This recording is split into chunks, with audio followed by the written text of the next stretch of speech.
This meeting is being broadcast live on the web on the Provo City Council YouTube channel, where it will also be available for on-demand viewing. Please be aware that the microphones in the room pick up the noise of paper and other rustling objects, and further be aware that the microphones can pick up side conversations. We are gathered in the Provo City Municipal Council for a work session at 1:30 p.m. on Tuesday, February 4th, 2020, at the Provo City Center Conference Room. So we'll start with a roll call. Bruce Strachan. Brian Jones. Eric Gilbert. Dave Sewell. George Hanley. David Hardy. John Agnes. David Shipley. Travis Hoban. Mayor Capusi. Wayne Parker. Isaac Axman. Elizabeth Van Orton. I note that Shannon Ellsworth is on the premises, probably arriving in a second, so we'll welcome her shortly. Although this is a public meeting, only the presenters and those seated at the council table may speak or ask questions unless otherwise invited by the chair. We'll start with our first item of council business, a presentation by, opening prayer will be offered by David Shipley. Our dear Father in heaven, we thank you for an opportunity to gather today. We thank you for an opportunity to serve thee, and please help us to be open to thy influence and thy spirit. We thank thee for all that thou hast given us and opportunities that we have. We say this in the name of Jesus Christ. Amen. All right. We note Shannon Ellsworth's arrival, and we'll begin on council business item number 1, a presentation by the Parks and Recreation Department regarding fiscal year 2021 budget. Presented by Mr. Scott Henderson, Director of Parks and Recreation. Thank you very much. Well, thank you for this opportunity to discuss our department in relation to next year's budget. I'll be joined in the presentation by Doug Robbins, Assistant Director, and we'll be taking different sections within our presentation. And Scott, sorry to interrupt, but one brief second. We do hope to have time. It's allotted for 60 minutes. We do hope to have some time for discussion and questions. So, If you don't, something has gone horribly wrong in our presentation. We plan for you to have time. Also. Excellent, thank you. Provo Parks and Recreation is a big, diverse department, and I think this visual shows that. It shows all of our different facilities, operations, things that we do as part of this. So, to start out with this presentation, and as part of what the council asked for as this, we will show our departments to the commitment to the general plan goals and be able to go through that. This literally could be an hour-long presentation in itself, but we've got it down to 2 minutes with a little bit of a musical flair here. But I think it does need to show that you have an integrated department to the general plan with Provo Parks and Recreation, and we're hoping the next 2 minutes will show that.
rare that a sitcom is based after your career choice, so it seems like utilizing that music as part of this somehow seems appropriate. So let's talk about what's unique about Provo Parks and Recreation. Working off this, we are unique in government in that we are a service that is selected by its citizens. They choose to either spend their time and or their money with our department. We have done 2 elections supporting our department initiatives. The Recreation Center and the RAP tax are those 2 elections that were passed by our constituents, and both those passed at 60% votes. I think Shannon Ellsworth is the only one that knows how hard it is to win an election at 60% of the vote. It was higher. Oh, was it? Sorry. We're trying to reach her level. I included her in the whole 10 spot there. But it's a lot of work, but it shows a lot of trust too, and those are things that we're really proud of. Quality of life is important in Provo, and I think this is a key to our success story, is family atmosphere, a healthy atmosphere. We estimate that 30,000 of our citizens participate at all of our managed sites every single day. So that's 1/4 of the community that is doing something within our system at one of our facilities. And we talk a lot about how to influence community health. It may be one of the hardest things to do as a leader in the community, but when you have that type of participation in your community, we are making our community healthier, which is something government tries to do a lot, but I think in Provo we're more successful. Our satisfaction rate is high with just think about those 30,000 people utilizing our facilities and how many complaints are received on Provo Parks and Recreation. I think the number is fairly low. We operate under the premise, and we have a lot of our staff here joining us today, and they all have this same premise, is that we think that Provo citizens deserve the best in their parks and recreation services, and we try to deliver that. Our citizens utilize our services heavily, and we pride ourselves on efficient and effective operations by increasing our use and decreasing the subsidies required to run our operations. Now, this is a new thing in government. You can talk to a lot of city governments and not find as many of the self-sufficient operations that we have, and we still have to wrap our arms about how are they valued, how do we manage, how do we do those things, and that's a solution that we will come to together. We did a presentation not too long back about the economic benefits of a well-run Parks and Recreation Department. Let's go through this a little bit. Before we built the new rec center, the Provo High Rec Center, the Eldred Senior Center, and the center, which is an activity center on 5 West, those are all approaching a $1 million subsidy. The new rec center completely covers its costs, contributes $500,000 annually, and puts away $400,000 for future needs of the facility. That's a difference of $1.5 million in one dynamic facility. The Peaks Ice Arena, when we took that over from private management and started with the county, we had a subsidy of $800,000 as a starting subsidy. That subsidy is now zero. It completely covers its operating costs. The Covey Center started at $750,000, is now at $335,000. That is over a $400,000 difference in decreased subsidy at that facility. The East Bay Golf Course started out at a $500,000 starting subsidy. I see John Borgett in the back. That's when he was managing it. Now under Parks and Recreation, it's at zero. John just got it right back after private management. But none of this happened overnight. You know, this was steady, hard work by our department in creating these elements. One thing that is a little bit harder to list because it doesn't show on a budget, but our parks operations is another great success story in that through use of efficient staffing resources and utility management, we have been able to take on additional acreage, additional green space, those type of things without asking for additional staffing. And when we felt like the number needed additional staffing, we actually covered that within the parks budget in our own self-balancing. So another great success story in our parks management area. So at this point, I'm going to turn it over to Doug Robbins, and he'll take this next section of the presentation.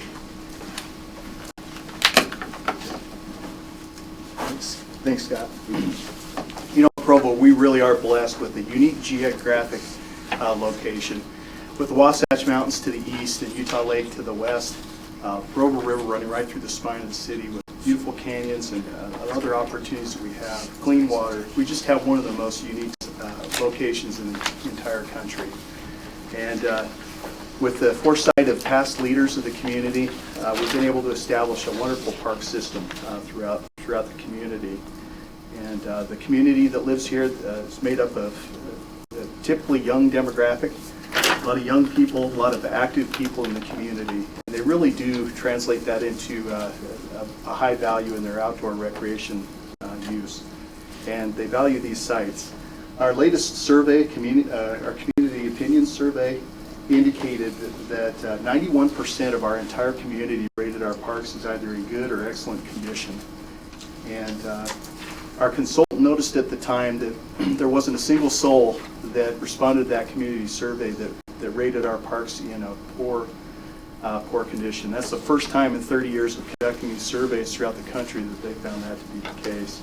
We really take pride in that, and we really feel that this really lends to a high perception of livability here in the community, quality of life. We really try hard to solve our internal problems first, internally before coming and asking for help. An example of that is our recent LED transition project. Many of the staff that were in the room that were involved in that took some innovation funds and went through the entire park system and then also the cemetery and retrofitted out our older lighting systems to LED, which really cut our consumption down. It enabled us to absorb a lot of the increased cost and be able to move forward without asking for those additional funds. Another one is our central irrigation control. With its global ability to make global adjustments to our irrigation, we're able to save millions of gallons each year and cut our consumption of this important resource in the community. Also working with our partners at Public Works, try to combine multiple use into our park facilities, such as aquifer recharge sites at certain locations in our park system, and also stormwater detention wherever that works, so we don't have to duplicate these important infrastructure centers in the city. And as Scott said, wherever we can, we try to solve these problems internally, especially funding issues for part-time and seasonal labor. Our business model is to really keep our full-time staff stable and to really get the work that we need to done during the growing season with our part-time staff that we lay off in the fall of each year. That really works for us. Some of the needs, of course, is always keeping an eye out for new development. Some of these projects that kind of move forward without maybe as strong a consideration of ongoing operations and maintenance. Landscaping associated with the RT project might be an example of that, and several others that are listed there. We feel that all these efforts really lead to recognition that we're receiving as being one of the greatest places to live, like recently was published in Outside Magazine. We were the runner-up community in the entire United States, and much of the criteria that they used to base that designation was our outdoor recreation facilities. So it really does make a difference in our community and the perception of livability. Our Parks and Recreation success continues at our city cemetery. In 2011, we recognized that we're running out of capacity at that site, and we needed to make a change. And so we came to the municipal council and got support from the council at the time. We had an original estimate of over $4 million for this project. We took what we had available, $800,000 balance in our operations reserve, and then the council supported a revenue bond. We passed that, and we went and we accomplished that project, and now we have that project fully completed with a completed mausoleum as well. And all of the revenue that's being paid back on that bond is coming from the revenue that we generated at the site in sales. An interesting thing to kind of keep keep aware of, though, is that, at some point after our, 25 to 30 year build out here is really taken up, there's going to be a need for interment services. But we're seeing a trend. This is a chart from the National Funeral Directors Association showing the ratio between traditional interments and cremations, and they're really projecting that. This is nationwide, of course. We don't really necessarily follow this graph exactly, but we will expect to see a general trend in increasing cremations, which will enable us to stay in business a little bit longer. But one thing we'll need to keep an eye on is making sure that we're planning for a future perpetual maintenance funding mechanism to maintain the site after build out. So this doesn't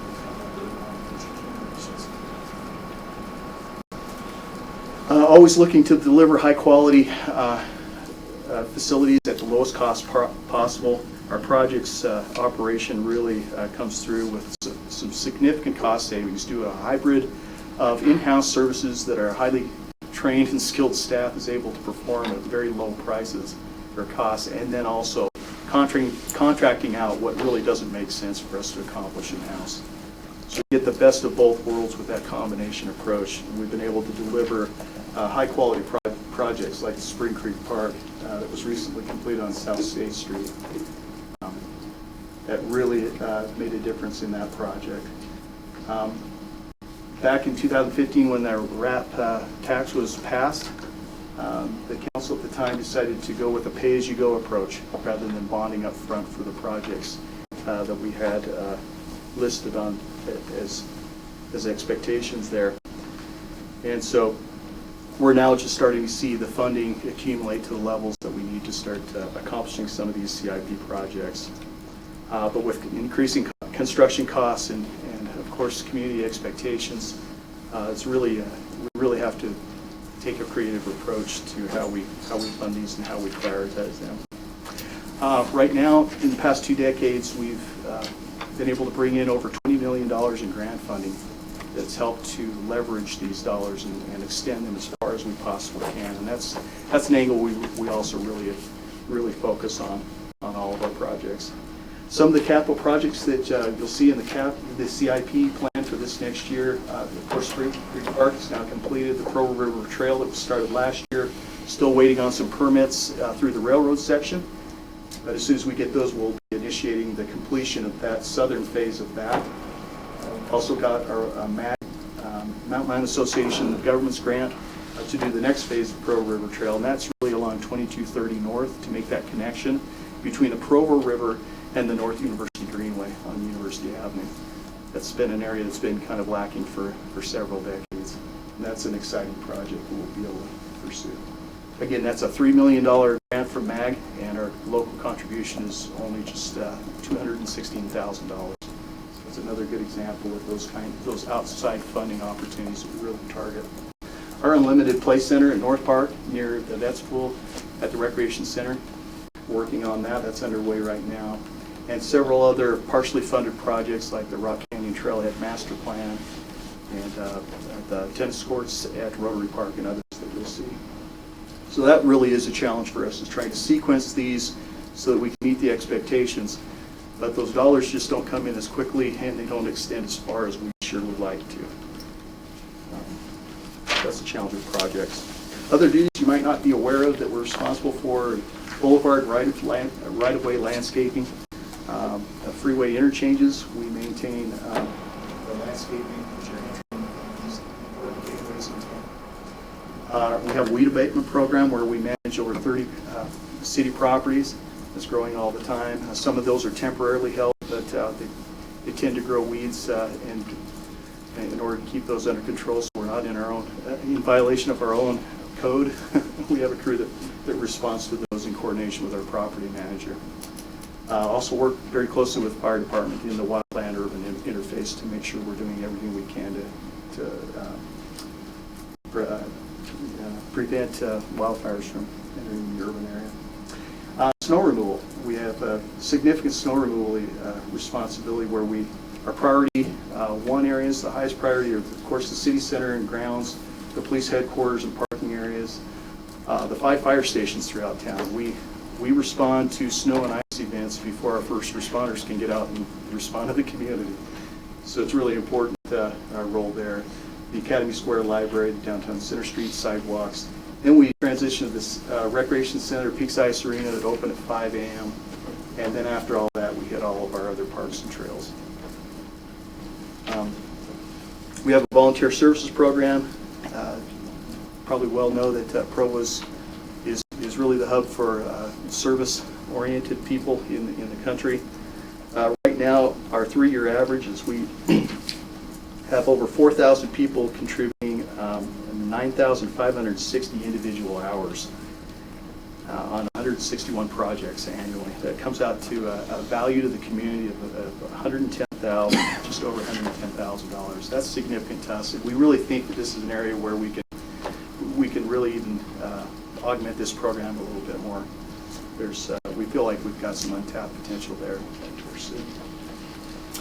Again, needs new facilities such as Cougar Boulevard, the landscape strip where there with the dedicated bike lane, several trails, and these areas just kind of collect and accrue over time. Our sports program is some of the largest in the area. We have over 3,000 youth participating in our youth soccer program. That's just a massive, massive program. You can imagine that many kids in the limited field space that we have. That's a real challenge for us. But what we do really well in Parks and Recreation is introduce people to sports programs at an entry level and an intermediate level so they can explore and advance and develop their skills so they can potentially play in more competitive leagues later on. We have our Field of Dreams facility at the Recreation Center. It's really an experience-based design site that's just, it's terrific. It really focuses on our youngest participants. They can come in and experience an introductory sports event and program on a scaled down field that's really scaled to their size and what they're able to do. It's a really fun program. If you haven't seen it, I check them out. It's a special place. We're seeing trending increases in soccer, lacrosse, rugby, ultimate frisbee, and a lot of other sports programs. And we really expect that to continue. Some of our efficiencies, we've been able to consolidate much of our programs into the new recreation center that were formerly farmed out to Provo School District gyms. That's been a real efficiency for us. Our CASA programs, our sports programming arm really works hard to make sure that our sports programs are priced accordingly. After every single program, they do a cost analysis. And they try to run every program at 125% to cover all of the direct costs and some of the indirect costs as well of their programs. These are, again, expanding. But one of our real distinct needs right now is finding space to run both our recreation programming and our community competitive leagues and rentals. We also have a new web-based interface to help coordinate teams, coaches, schedules. That's really made a difference in our sports programs. But again, our great need is our regional need for a regional sports park. Our demand just continues to increase. Right now we've got nearly 300 teams that are vying for field space, and our largest fields facility right now has the capacity for 5 competition league fields, 3 full-size adult and 2 smaller ones. It's just not enough for the community. And due to a recent conversion of some land and water conservation fund properties, we're able to acquire 100 acres right off Lakeview Parkway for this great opportunity where we'll be able to host 21 fields. It's the perfect location for this type of use. Right now, we've just initiated the design process.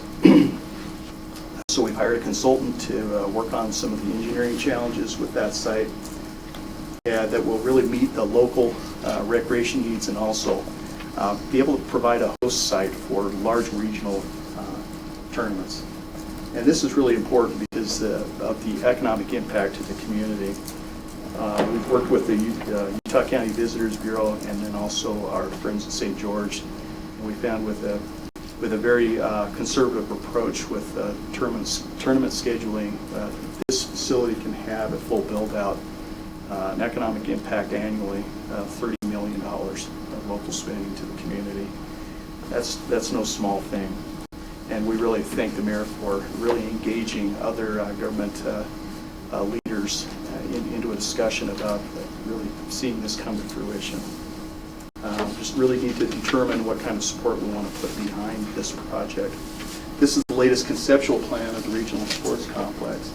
You can see Lakeview Parkway running to your left, and then north would be coming to your right, west of the upside of this drawing. This is conceptual at this point right now, but you can kind of see the layout of what kind of size and scope this facility would bring to Provo.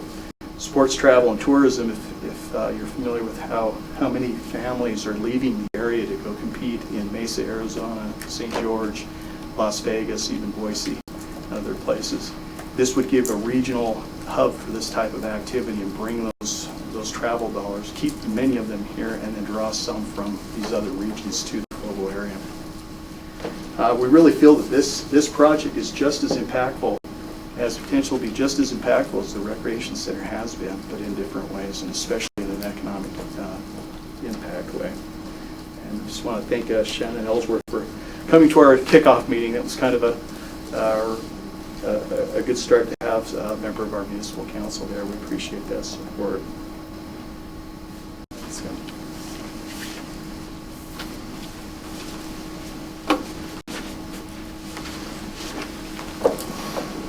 Doug. So working through our other budgets and other operations, we run major multifaceted events for Provo City. If you go to a city function, be it either a ribbon cutting or a special event, and you notice that has a good sound system there and it's run well, it's probably because it has come from a partnership with our special events team. We are working side by side with the mayor's office and everyone in making these happen. We deal in thousands of people, not hundreds of people at our events. And you've seen our big events like Countdown at New Year's Eve, the Halloween Carnival, Science Palooza, Pioneer Day, all very large programs. We change every year. That makes us relevant. We have major involvement in the Freedom Festival and supporting that private entity as part of our sponsorship. So the things you see and the support you see there with that event, a lot of that is done by Parks and Recreation. We utilize a lot of unpaid interns, which is an efficient element in our staffing. They get a great experience factor, which they need for their education, but they are utilized in a great way. And we actually sell tickets for community events, and actually our revenues pay for our events on some of these ones where we're able to charge. That's unheard of in our industry. That is a very unique item. When you run big events, that means you need more supplies for more people. So sometimes those are budget needs that we may come back with. If we are consistently renting equipment every single year, a couple of years ago we bought a portable stage, which was a stage we were renting. Now we have that on hand. We're much more efficient because we don't have to rent that every year now. Let's go to the Covey Center. Covey Center, very unique in that it is a 90% utilization rate in its main hall. It has established itself as a theatrical production area in the black box, and then the entire building is a gallery for local artists to be able to display their works. We are actually operating with less full-time staff than we did when we opened up.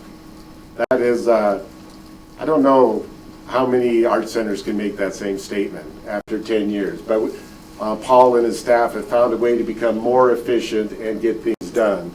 We focus on generating revenues from high use, and 90% is high use. We did a benchmark nationwide of art centers. Art centers are normally fairly highly subsidized. The normal one for our size is somewhere around $1 million subsidy. Right now, our subsidy is $335,000. We're very proud of that. You know, that's something to celebrate. What could happen or needs in the future is sometimes we need help with all the events happening, that we need help in marketing, and we'd be maybe looking at this budget process to looking for additional staffing in our marketing to sell tickets and also let people know what is happening at the Covey Center. Right now we have a part-time staff member, which part-time, Parks and Recreation lives on part-time and seasonal there, but sometimes it would be nice to have that consistency, especially in that marketing position. Now at 90% booking rate, we're starting to see people that want to do 2 performances a day because there's no other days to move to.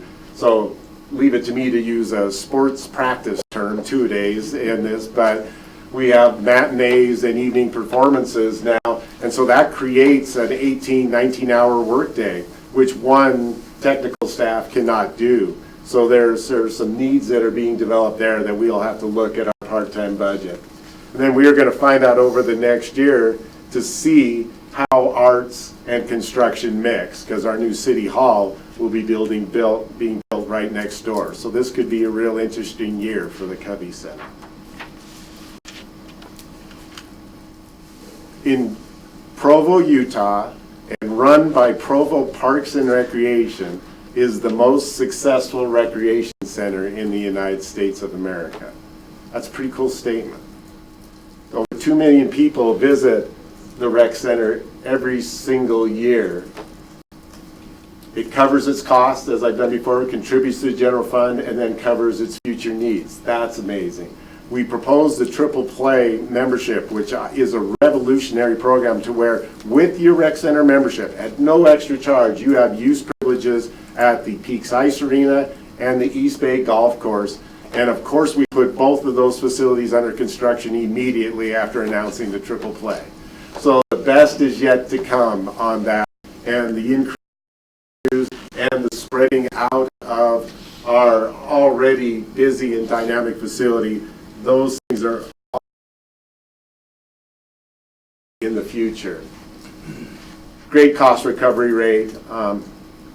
Bryce, our manager, has developed a rec center app, which this replaces 30,000 transactions on our app that do not require a phone call, or enables us to reduce our staff and be more efficient. Constantly looking for ways to be more effective with our utilities.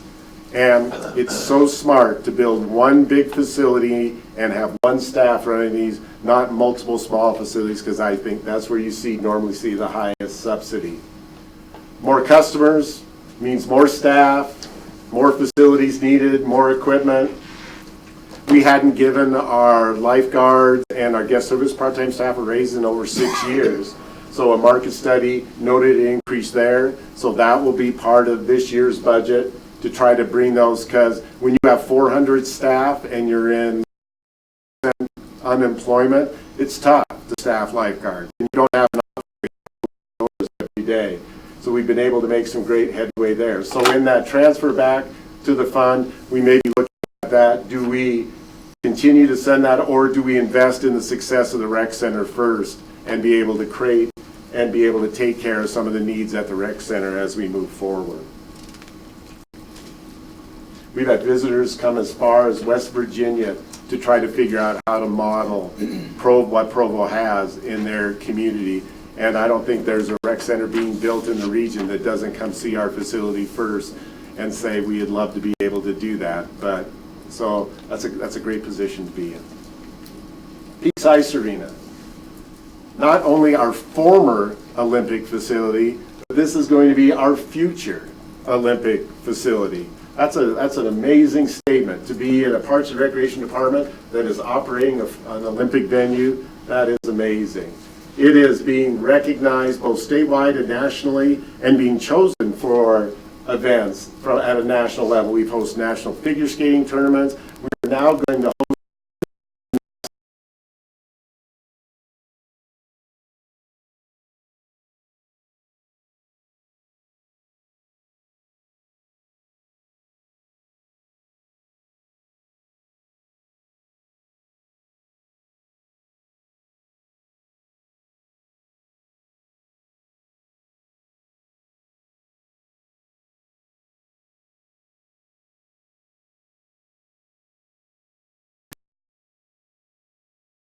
hands. I don't know what it is.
that is, and I hold my staff ability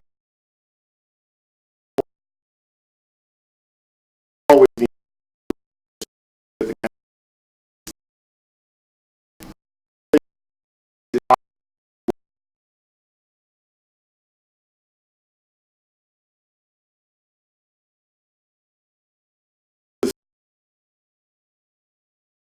our Peaks Ice Arena, a former Olympic facility, helping it now and getting it ready for Olympics. And we just received $150,000 to do the design work and make some changes on that. That's a big success story, and that's an idea of what reinvestment can do for a facility. The East Bay Golf Course has always been the highest played public golf course in Utah, with the rounds going through it. Bill Fillmore went on a tour with Brett Watson and Craig O'Farrell and I, who are also here, to see what's going to happen. We are going to be creating starting new at golf facility. This is not mini golf. This is real golf, but can be played by younger kids and families.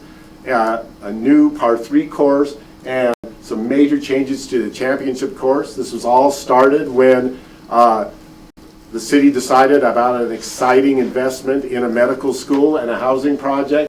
And now, working with a dynamic council and administration, we have created that rare win-win solution, that the city gets a development it's want, and this golf course becomes something we can all be proud of. Now, when we did this budget this year, we didn't know we would be under construction. So that has made this year, and quite frankly, the construction, the golf course said, probably would be easier if you shut it down. But we realized in our budget, we had to realize, so we are probably going to hit the 75% of our budgeted revenue mark. Now, what do we focus on? Do we focus on the achievement of reaching 75% in a golf course under construction, or do we focus on the 25% short? I remember talking to this council, and I remember it was George Stewart that was talking about the project and said, hey, if you're under construction, we understand a 1-year blip, and we will be there for you. And we have always appreciated that support from this council. So what we're asking for this year is patience, because we are literally going to be watching grass grow together until we open this dynamic facility in the fall. And it is going to be a transcendent facility. It is going to change how municipal golf operations are run forever. So the council had some general budget questions. So Parks and Recreation also did not ask for nor receive any budget supplemental in the past year. So we do report on what we did with those extra monies because we didn't ask for them. If we were asked to cut by 5%, we would have to weigh self-sufficient budgets versus general fund supported, looking for cost benefit. A bit more complicated. Why cut a program that is bringing in the revenues to cover its cost plus 25%? So we would have to be tactical on that. And I hope you see from the slides that Park and Recreation has not waited for tough budget years to be efficient as we've worked on these subsidies. We've shown that by yearly efficiency initiatives and self-sufficiency milestones that we've dropped it down. And we feel like it even starts with administration. The first task I did after being hired as director was eliminate one of our administrative positions. So it used to be there's 3 people in Parks and Recreation. There's Doug and I. That brings Doug and I close to operations, and makes our operation more efficient. This was that we shared together. So it's one of my favorite pictures. It really shows success. And if I take a moment, and I love Sean, if you started out, if you could tell us your name and what operations you're over in Parks and Recreation, so we can introduce the staff that we're all part of this accomplishment.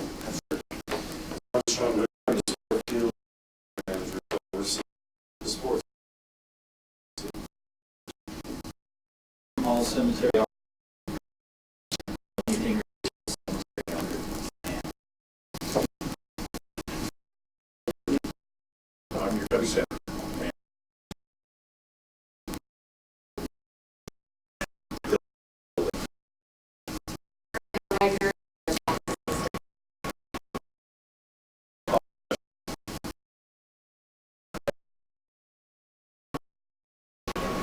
Maryland.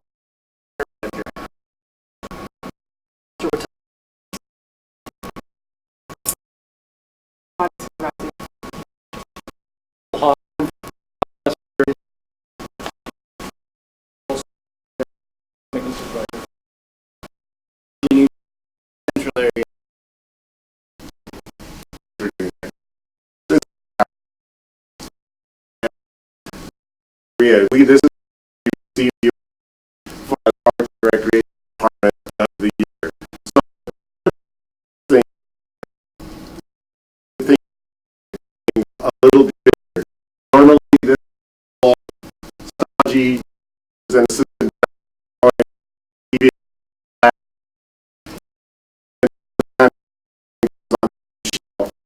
invited the entire staff.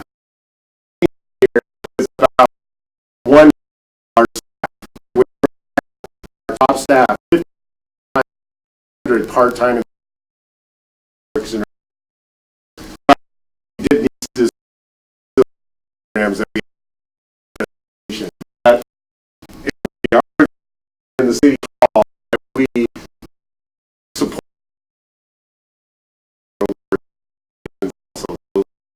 even more. That was a great night.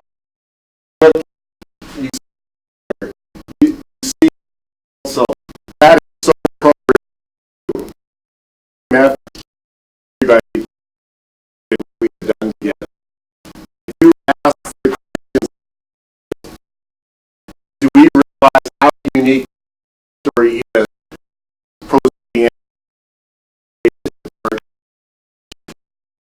All things is the sound. How unique it is. We assemble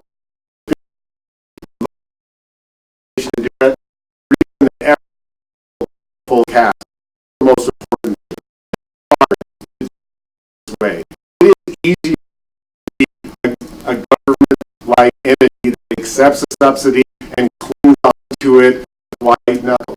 We've never chosen that approach. We've chosen to be leaders, put resources, and the that we've got administration.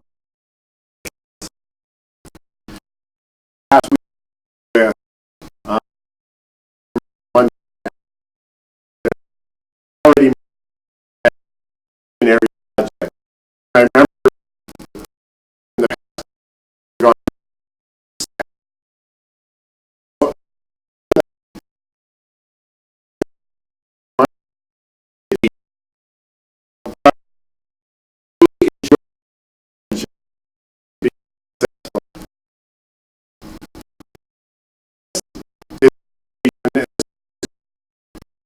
asking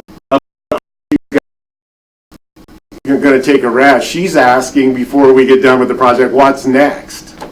She wants to see movement, and I see that same dynamic in this council too. And we appreciate that attitude in our city because hopefully you guys see a partner to work with. So to finish out, this is a display in my office. In 150 years of Major League Baseball, there's been 23 perfect games pitched. So that's close to 300,000 games that have been played, and only 23 have happened. A perfect game is when a pitcher faces the minimum 27 batters, there's no walks, there's no errors, no one makes it on base. It is a team feat that is one of the rarest in sports. But what's universal amongst all these pitchers, before they pitch their perfect game, they just knew that they were going to go out there and do their best. And then something really magical happened for them to pitch a perfect game. Now, Parks and Recreation, we're different. We talked about how different we are and how different we do things. We're trying to pitch a perfect game every single day. Sometimes we put out a pickleball schedule an hour late. Sometimes a tennis instructor, car breaks down on the way to class and our tennis instructor's late. Sometimes a pavilion, after we clean it, is utilized by someone and they leave it in a mess, and so the person that rented it is not where it's at. So we lose our perfect game. Someone makes it on base, to use this analogy.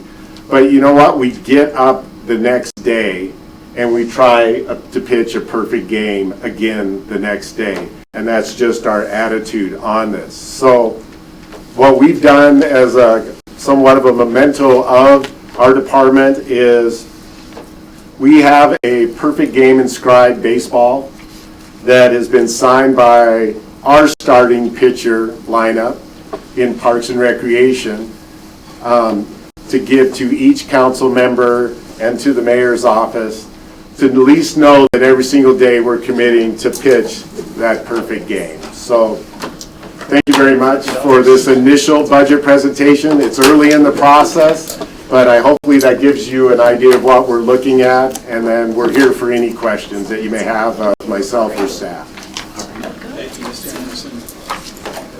Hey, I can ask you this offline, but it seems like every now and then I hear, hey, the rec center needs to be open on Sunday.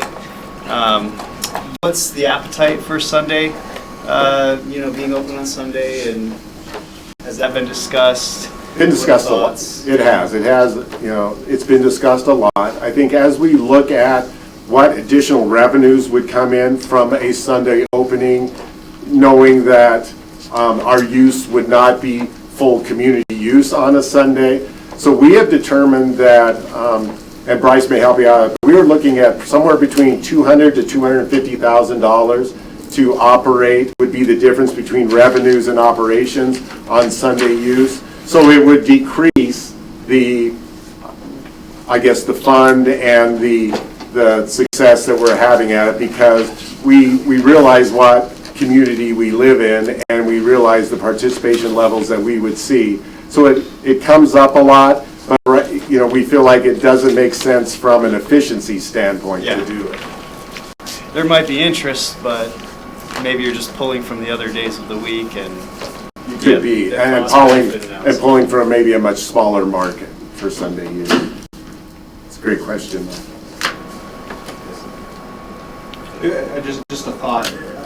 I've engaged with various residents over the years with that question, and often the argument is hey, that's my one day off, and I want to be able to use the facilities.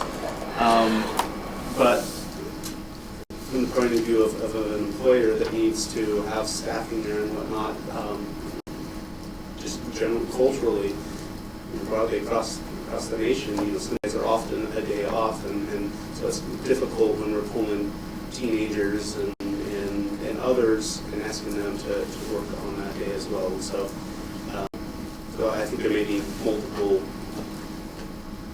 thoughts there, just issues that would have to be dealt with. When you're running a facility with 25,000 members, and it seems like where we have struggled the most is when an individual comes in and says, well, I want an exercise class at this time.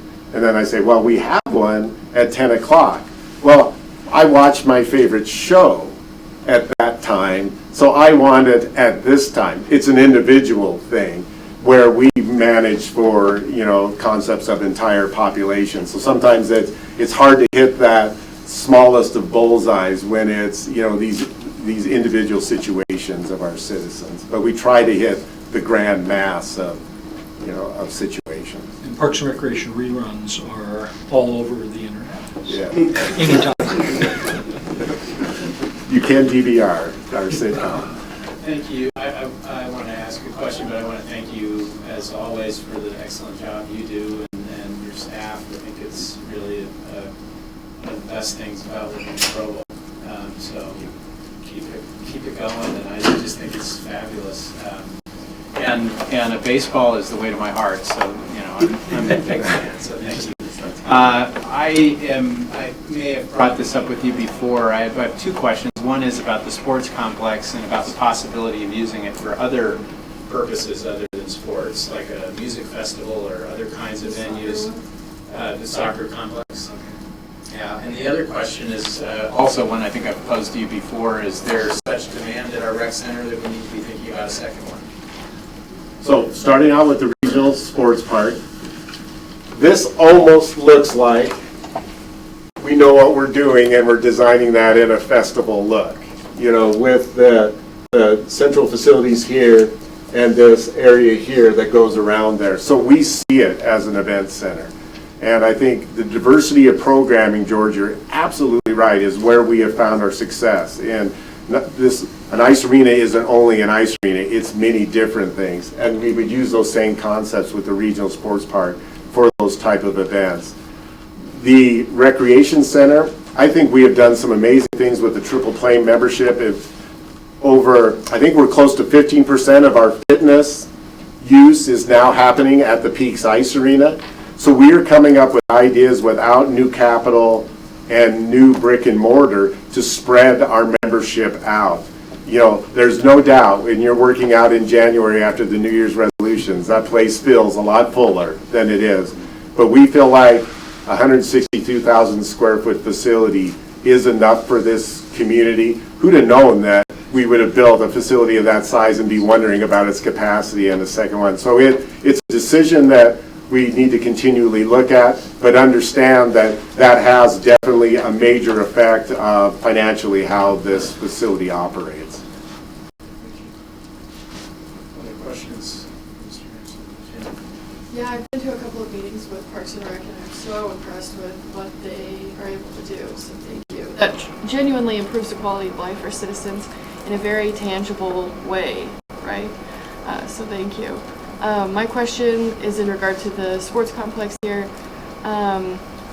This is just hearsay, but when we selected the developer, or the designer, the engineers for this project, I understood that we picked someone who perhaps was on the lower end of the bids, and then maybe they weren't totally aware of some of the engineering conflicts that are occurring at this site. Do you feel comfortable that we'll meet our budget for this?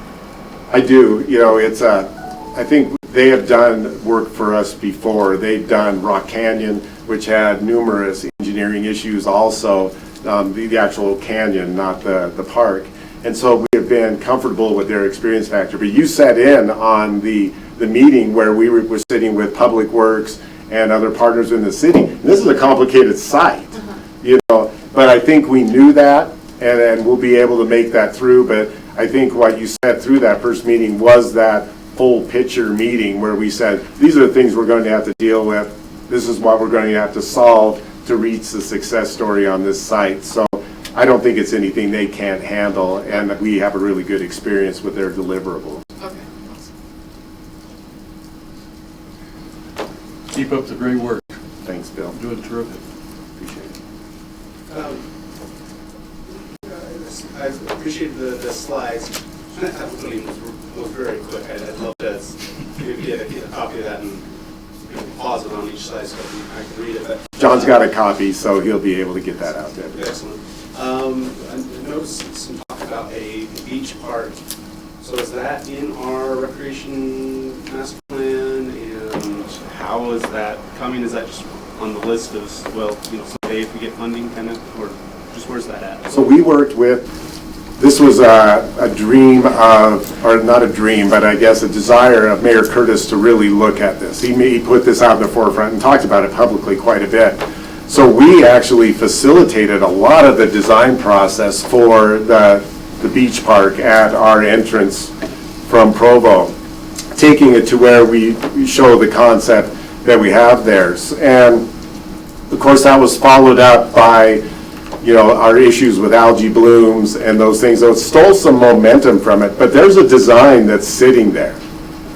Depending on whether or not the state buys into that, or if Provo looks at a different way to make that happen, but it's there, it's waiting, it's teed up, and as we look at as the issues are solved with Utah Lake, that could be a really exciting facility on the west side. It got us very excited about it, but sometimes I think when we were in the room, we were a lot more excited about it than anybody else was.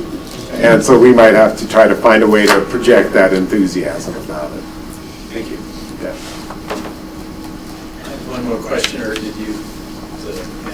One more question about the Rock Canyon. Is there any update on? Because I didn't see any specific concern about the finances. I know the last conversation I had with Doug and with you, it was getting worked out a little bit. But where are we at this point with the master plan? And, all Doug, that? do you want to give an update on some of the grants received and some of the elements involved with the Rock Canyon? Right now, we're submitting it in our preliminary CIP plan. It's funded at the $250,000 level. There are some grants that are pending right now that we're hoping to get. We're hoping to bring in another $100,000. We could use a little bit of funding there to expedite that process. Also working with some people on that project to see where we begin. We might begin on the project a little bit further in on the trail section, then we kind of develop as we retreat out and do the parking lot last. That was another idea that kind of came up recently. But it's kind of one of those that you'll see in the partially funded project list. So we could use a little bit of help there, and we're, again, investigating every grant opportunity we have available, as well as any donations that might come in. So that funding will be part of this year's budget discussion. Great, thanks. So I noticed you had some needs assessment there for the Peaks Ice Arena, and looking for some state funding. What kind of funding, what level of funding are you wanting? And I want to just put a plug in because my hockey team seems to play at 11:15 at night on Thursday nights. It's really late. So you're an advocate for a third more ice ice. rink. Yeah, more ice. Who would have thought that? Who would have thought that when we took that over, that we're at the point that 2 ice sheets isn't enough? Anyway, it's a really great facility, but talk to us a little bit about the funding you're looking at from the state versus what internal funding do you see us needing, and where is Kearns getting their funding? Is that state or city?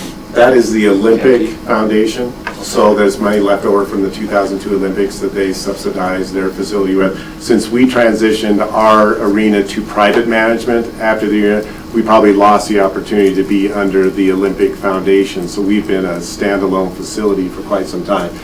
The state of Utah reinvestment is that presentation that I was talking about, where we received $150,000. We'll get the design, and then we'll actually go back to the state legislature and talk about some changes that we need to do that makes our facility better, whether it's more ice or more turf, depends who you talk to, what we need more. And we'll go through that process, but that also creates more bleacher space for when hockey comes back to Provo in the Olympics, so that combination together. But they've already funded the design with the expectation that we will eventually come back and talk about what we need to do at this facility today and what we need for the next Olympics. And 11 o'clock is an early time for most rinks for their adult hockey. That's true. We had kind of grown with our program. They had 6, 7, 8 o'clock games and got very used to that. Now our youth programs are so popular. We've got multiple, college teams practicing, and it's our adult league because you guys theoretically can stay up past midnight. You get slotted into those later. Not that we should, but right. Thank you very much, Mr. All right. Anderson. Thank you. Really appreciate you and all of your staff. Thanks. All right, thank you, appreciate it. All right, we'll move on to item number 2, a training on the use of development agreements offered by our very own Brian Jones. Thank you, Chair Hanley. So I was looking at my slide deck for this, which I used several years ago for a joint training of the Planning Commission and the Council. And I think my recollection is it was probably an hour-and-a-half meeting, maybe a 2-hour meeting.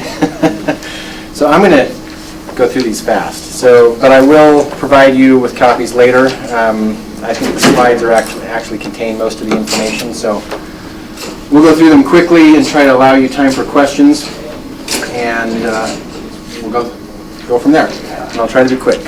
Okay. So the LUDMA, Land Use Development and Management Act, provides a whole list of purposes for land use regulation. I'm not going to go through them, but the list is there. So what is a development agreement? LUDMA says that in order to accomplish the purposes that we just saw in that list, a municipality may enact ordinances, resolutions, rules, and enter into other forms of land use controls such as development agreements. So development agreements is mentioned in that statute. Here's the problem, though. It's mentioned 21 times in total in state code. 11 of them are about tollway agreements and military installation development authority, and another one for the mountain. So there are only 3 times in LUDMA.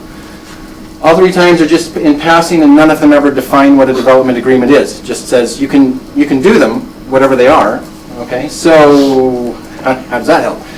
Okay, they're in city code 5 times. But again, none of those provisions actually define what one is, and they're kind of hyper-technical provisions in some of our land use code. So so we still don't know what one is. So is it just any agreement that the developer signs? Is that a development agreement? Well, I've had a lot of agreements submitted to me for review over the last 10 years that are called development agreements.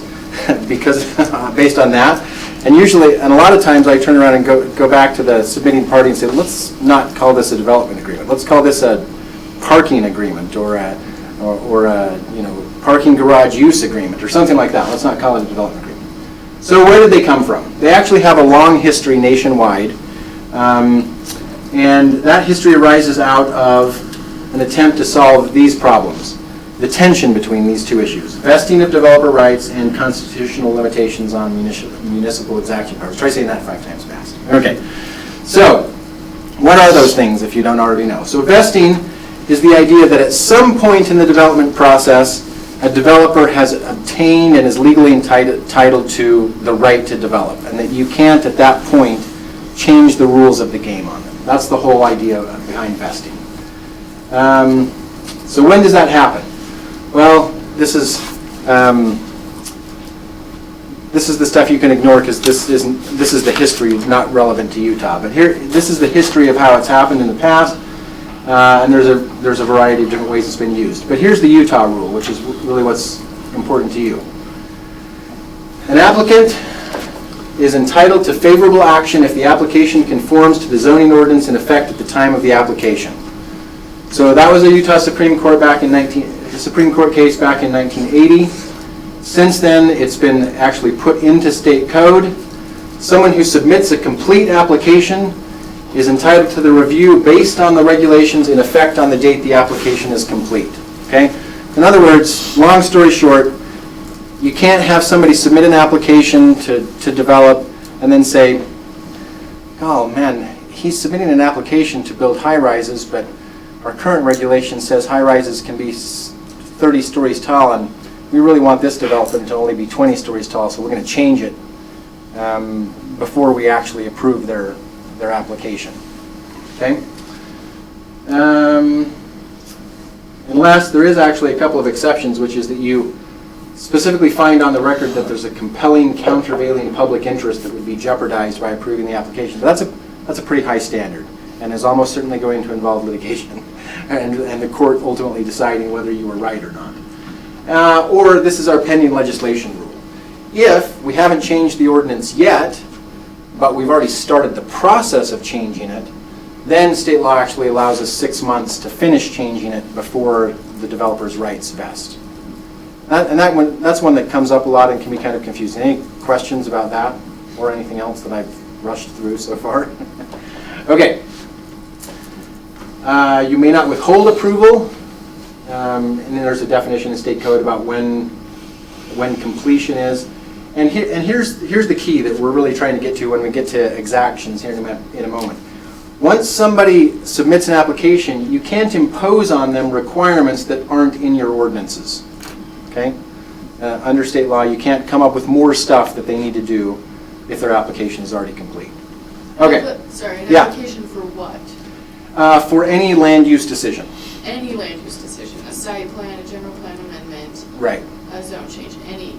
Right. So any land use decision, any application for a land use decision has to be treated in accordance with the land use regulations that apply to that kind of application at the time that it's submitted. Okay. So what do all these other words mean? Exactions, dedications, impact fees. So that's on the one side, is that the city has to worry about this idea of vesting and whether or not we have the ability to change the rules. And the developer has to worry about that too. The other thing that we all have to worry about is whether the development is somehow going to impact the infrastructure of the city. And a lot of times it does, and a lot of times cities think, okay, well, is there any way that we can make the developer pay for the impact? Okay? And there's lots of ways, there's lots of legal ways that we can do that. One is that we can require exactions, which is where we actually require them to build something, right?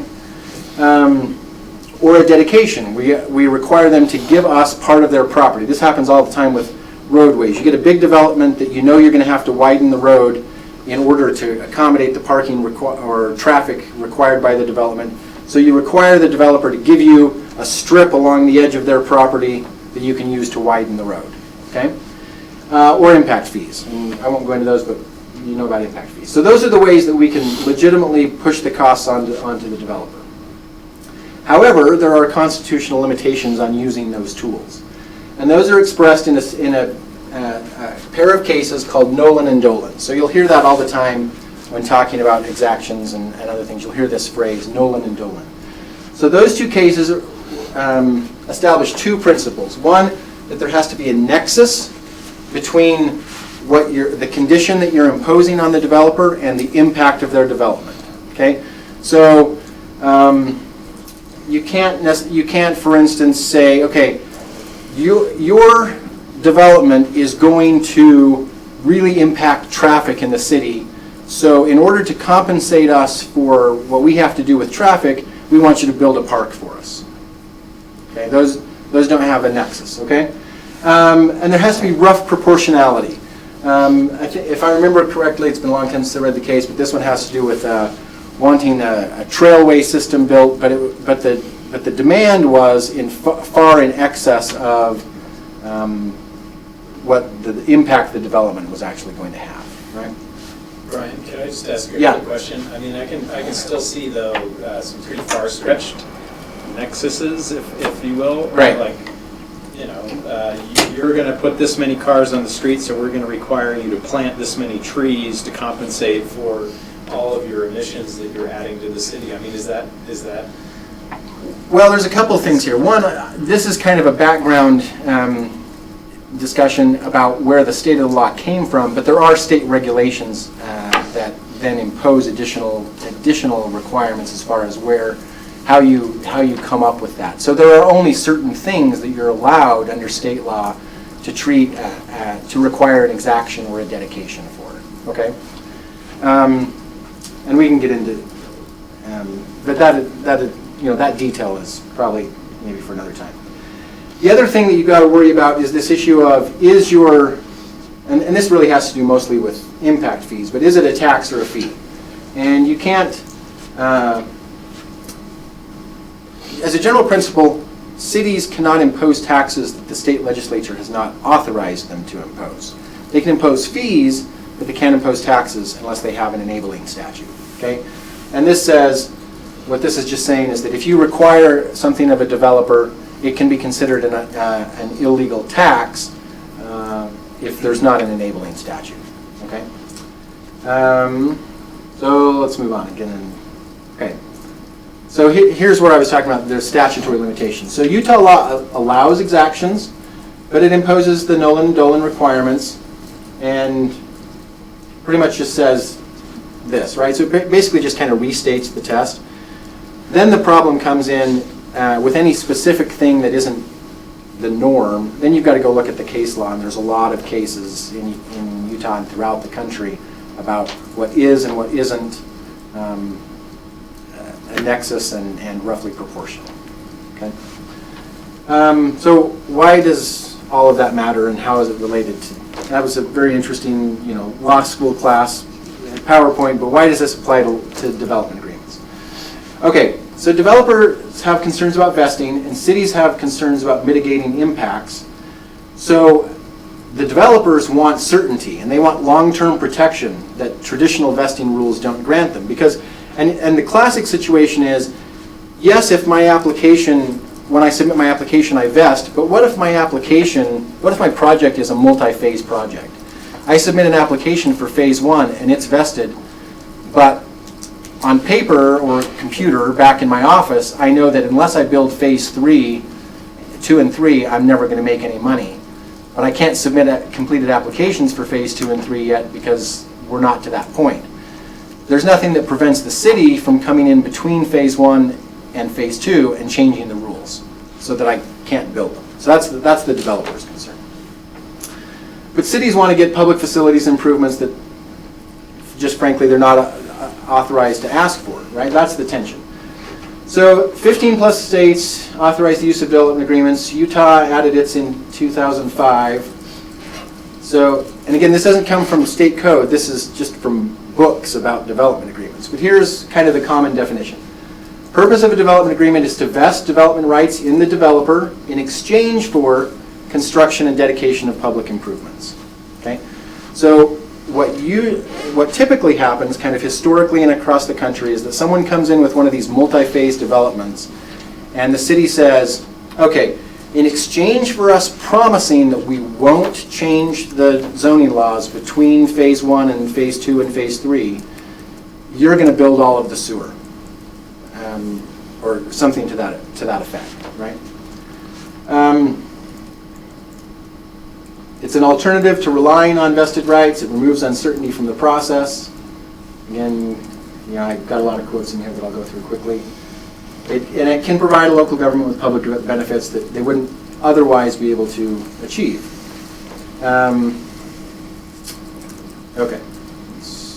And I'm going to just keep going. More quotes about what they Brian, are. real quick, can I Yeah. ask? Yeah. So these projects where they're just a single phase, somebody's referring to something as a development agreement, they're misusing that term. I mean, they're making a commitment of some kind to the city, but really it's not a development agreement because they're not trying to freeze the commitment from the city for multiple phases. All they're trying to do is just accomplish something, commit something for a promise in return to do their one little project. Well, that is exactly the whole. That's exactly the point of this presentation, right? I wouldn't say that. I wouldn't say they are misusing the term because, for all the reasons I included back at the very beginning, we don't really know what the term means in Utah. Sure. They're misusing the term as development agreements have historically been used nationwide. Does that make sense? So, which brings me exactly to this point, and I'll come back to that in just a second, right? That historically, we haven't had a lot of multi-phase projects coming to Provo that are already in zone, where the zoning is already on the ground, okay? So even though that's what historically they've been used for in other places, we haven't had a lot of that here. Instead, what usually happens is somebody comes in with a proposed zone change, and they want to obtain, and the city wants to do one of two things. Either obtain a guarantee that the site plan, this nice pretty picture of the site plan that you submitted with your application is what you're actually going to build after you get the zone change, right? And we've had a few, the one that kind of gets brought up every time this discussion happens is, the Chevron on 5th West and 800 North. When that was proposed and the zone change was asked for, it was supposed to be a medical office building, okay? And so they came in and they showed the pretty site plan for the medical office building, and the city approved the zone change, and then they decided that didn't pencil and they built the gas station. Now, I use that gas station all the way, so I'm not saying that it's a bad gas station, but the promises, this is kind of my neck of the woods, but the promises was, it's a medical facility, they're done by 5 p.m., it's quiet, you're not going to have lights shining through your windows, it's all, and what they built was everything that they, exactly opposite of everything they promised. right. Yes, Mr. So that raises the question I'm hoping you'll answer about enforcement. Okay, so Yes. what teeth do we have in this? What steps can you take if a developer breaches his agreement, such as the Chevron? Right. And why was the Chevron not enforced? Well, there was an agreement in that case. So there was. So that's the classic case of why development agreements might want to be used, because in that particular case they came in. So there's nothing about the law that requires you to build what you build. I mean, in fact, in theory, if they wanted to, and cities are really reluctant to do this, but there's nothing that says that a developer has to show you what they're going to build when they ask for a zone change, right? I mean, a developer can come in and say, this area is zoned commercial, but I think it would be better if there were houses built there. Will you please change it to residential? And once you do, then maybe I'll start figuring out what kind of houses I want to build there, right? And the council could say, you know what, you're right, can't imagine that we're ever going to build anything commercial there, so let's change it to residential. There's nothing that says the project has to be there. And once the zone change is done, then the developer has the right to build anything that the zone would allow them to build, which was the case with the gas station, because there wasn't a development agreement in that case. Well, there was it. There was not, correct. So what about, with the mix and other projects, we've raised the question about affordable housing compensations, and we recognized at the time recently with the mix that we need to be more clear as a city about what are our expectations. Do these go into development agreements? Is that Yes, and so that's point number 2, right? So the second thing that they've been used for historically in Provo is as a contract for the city to impose additional restrictions on the developer in order to solve concerns that the city might have about the proposed project, right? And again, and we'll get into this more later, more explicitly, but the idea here is that the developer and the city are reaching a mutually beneficial agreement where the city says, the problems that we can foresee with the project you have proposed are so severe that we can't imagine approving your zone change. And the developer says, hey, but I have a great way to fix all of those problems, and I will enter into a contract with you that says I will fix them all if you agree to the zone change. And so that then is the contract. You're going to address the question of enforceability, right? Correct. Okay. Correct. Because Yeah. that's the other question. Okay, so I'm going to skim through this really quick because, again, this was intended for a much longer discussion, but there's a couple points here. So, one of the foundational legal questions is, are development agreements even legal? Because if the whole idea of them is to allow you to get something that constitutional law says you can't get through an exaction or a dedication, then is it even legal to, is it against public policy to enter into an agreement that does exactly that? Short answer is no, it's fine. They're not illegal because we have an enabling statute that says that they're legal, but the enabling statute doesn't say what they are. And it's easy, I think, to imagine something called a development agreement that violates the legal principles that I'm about to run through really quickly. Okay. So there's 2 challenges principally that have been raised to their legality. I'll go through those really quickly. The reserved powers doctrine. So you have, as the legislative body of the city, you have what's called the police power. Your power to engage in regulation, to pass laws for the health, safety, and welfare of the public. Okay? That power is reserved to you, well, to the states in the Constitution, and then to the local governments. But courts have routinely held that you can't contract it away. Okay? You can't give up that police power and hand it to somebody else. So here's one of the problems. Let me skip down to here.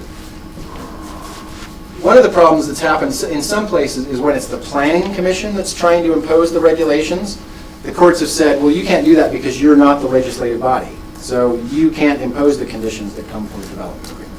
Okay? There's also a problem where there have been situations where the legislative body was involved, but the courts have struck down the development agreement and said, you bound a future council to do something, and you can't do that because that's their police power, not your police power.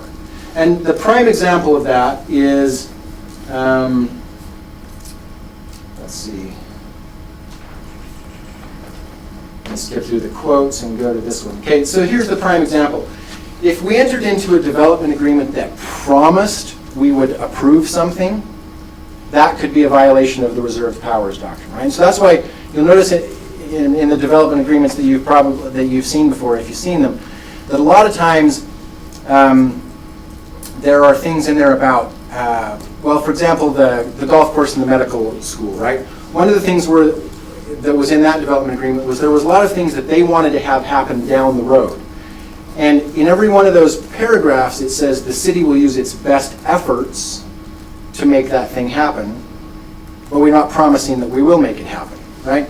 And so the archetypical example of this problem is if you sign a development agreement that says in exchange for whatever it is you're agreeing to do, developer, we promise that when you get to phase 2, we will rezone the property as you need it, even though it's not zoned that way now, right? You see, and the problem with that is, what if your own laws 5 years from now, when phase 2 gets submitted, would prohibit you from approving the zoning because they're not in compliance with it somehow? So that's an illegal delegation of reserve powers. Okay. And I just thought this is kind of ironic. Most of the cases, it's usually the city that has already entered into the agreement, and then they're coming back and saying, just kidding, we don't think we could actually do that, so please let us off the hook. Okay. So here's kind of where I wanted to go with this and the other issue. Best practices. Make sure there's an enabling statute. Okay, we got that. Restrict the use to purposes listed in the enabling statute. So again, we go back to that list of things that you can do land use regulations for. Don't try to use development agreements to do things that aren't on that list.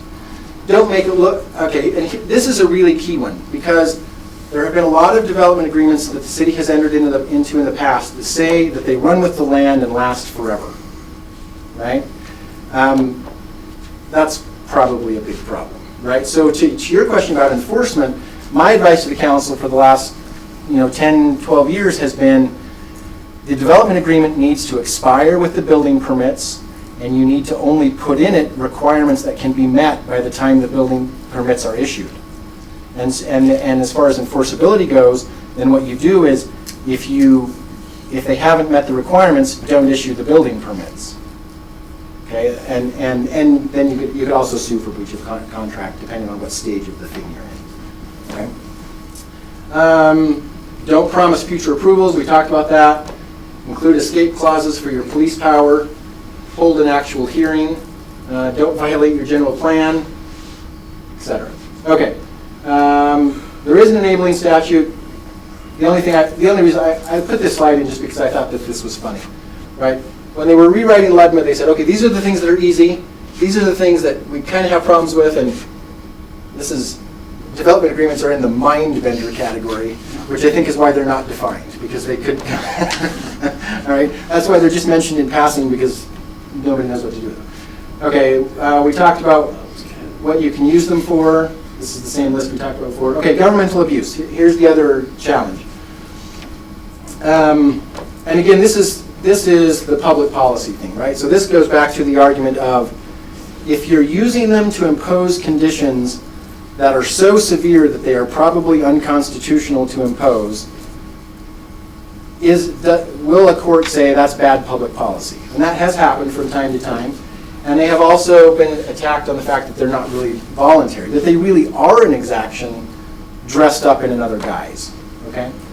So, I'll kind of skip through this. That's just quotes saying the same thing from some cases. Now here's one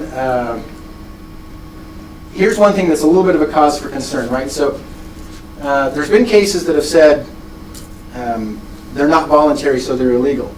And there's the opposing argument is that, well, if they're legal, if they're voluntary, you should be able to agree to anything you want. The problem is that the cases that hold that are cases where the zoning is already on the ground. So there's a little bit of a question about is it really voluntary if the zoning isn't on the ground and it's the only way to get your zoning? So again, my counsel for the last 10 plus years has been, we really need to focus on building a record that they are voluntary. This is 25 minutes later, this is probably my most vital point, right? That the most important thing about our handling and process of development agreements is building a record that they were voluntary. So, let's see. Okay, so here's best practices for that. Avoid excessive conditions. There's a phrase that in the legal field that says bad facts make bad law. And the point of that phrase is that when you get a case in front of a court, the more outrageous and egregious your facts are, the more likely that the court is going to say, I don't really care what the law says, I can't let you do that, right? And so, Gary McGinn and I were talking in the committee meeting just the other day about an example where a city had allowed electronic billboards but impose a regulation that they could never change the content. So you could put them up, but you could literally never change them. That's the kind of thing that the court's going to look at and say, I can't let that stand, okay? So avoid excessive conditions. Avoid conditions that aren't for a public purpose. Right, yeah. sorry. How do you know what an excessive condition is? Because like North Salt Lake put all their adult-oriented businesses in that your heavy industrial zone. Wouldn't that be considered an excessive condition in some way? Well, Excessively good. that's going to be a fact. What's that? Yeah, we did the same. Yeah, but that's an exercise of legislative power through passing a zoning law rather than through an agreement. I guess. Oh, I see. So the point here is that the more you ask a developer to do, so let's say you're entering into a development agreement that not only requires them to construct the sewer connections to our lines on their own, but also at their own expense, but also requires them to build a mile-long sewer extension up to the north of their facility that's not even going to benefit them, and it's just something that we just want, right? The more egregious that thing seems unrelated. So even though we're not talking about Nolan and Dolan because this is a contract, that rough proportionality and nexus is still going to be something that I think the courts are going to look at if we were ever challenged on this. Does that make sense? Let's see. Now, I raised this issue about rezones. Well, that's the only time that we ever do use them, but the key is don't make the rezone contingent upon the development agreement, and make sure that the developer is the one proffering it. So here's an example of this. And Neil Lindbergh used to refer to this as the dance, right? So, council member, so this is my advice. When you've got a rezone that's up in front of you, and there's something, and you don't like the parking situation, right? Don't say, developer, I don't like the parking situation. Would you be willing to enter into a development agreement that says that you will do X regarding the parking? Okay?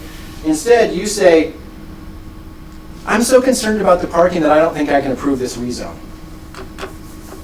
And the developer says, well, but I can fix the parking.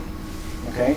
You say, well, okay, you can say now in this meeting that you're going to fix the parking, but how do I know that you're really going to do that? And then the developer says, well, I'll enter a development agreement. Okay?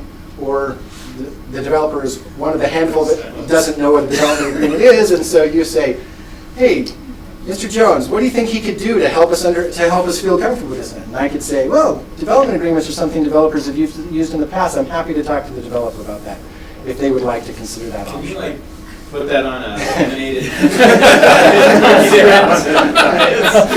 You're like on the phone. We're just going to put the trail. I'd be willing to sign that. How can we know you will follow through on that? Can I interject a couple things? Yeah. So a couple things come to mind on this kind of dance.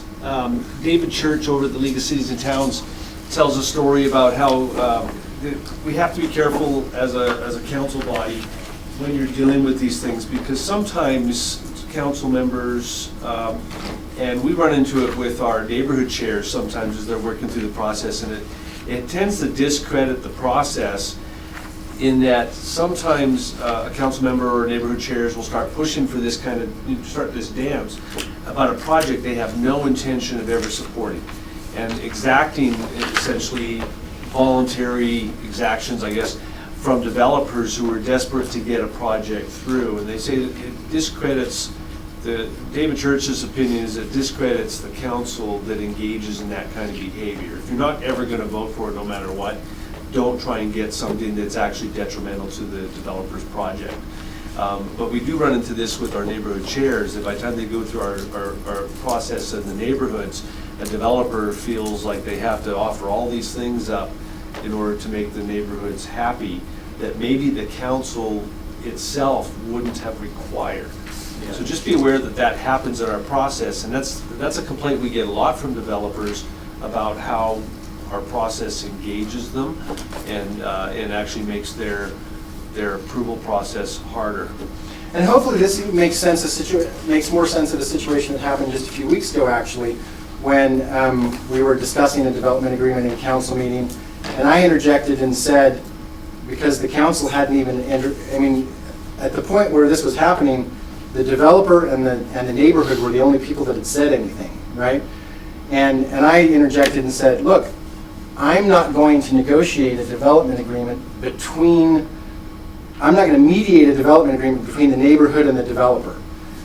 Neighborhood, say what your concerns are. Council, say which of those concerns you agree with. Developer, say which of those concerns you're willing to address, and then we can negotiate a development agreement. But the development agreement isn't with the neighborhood.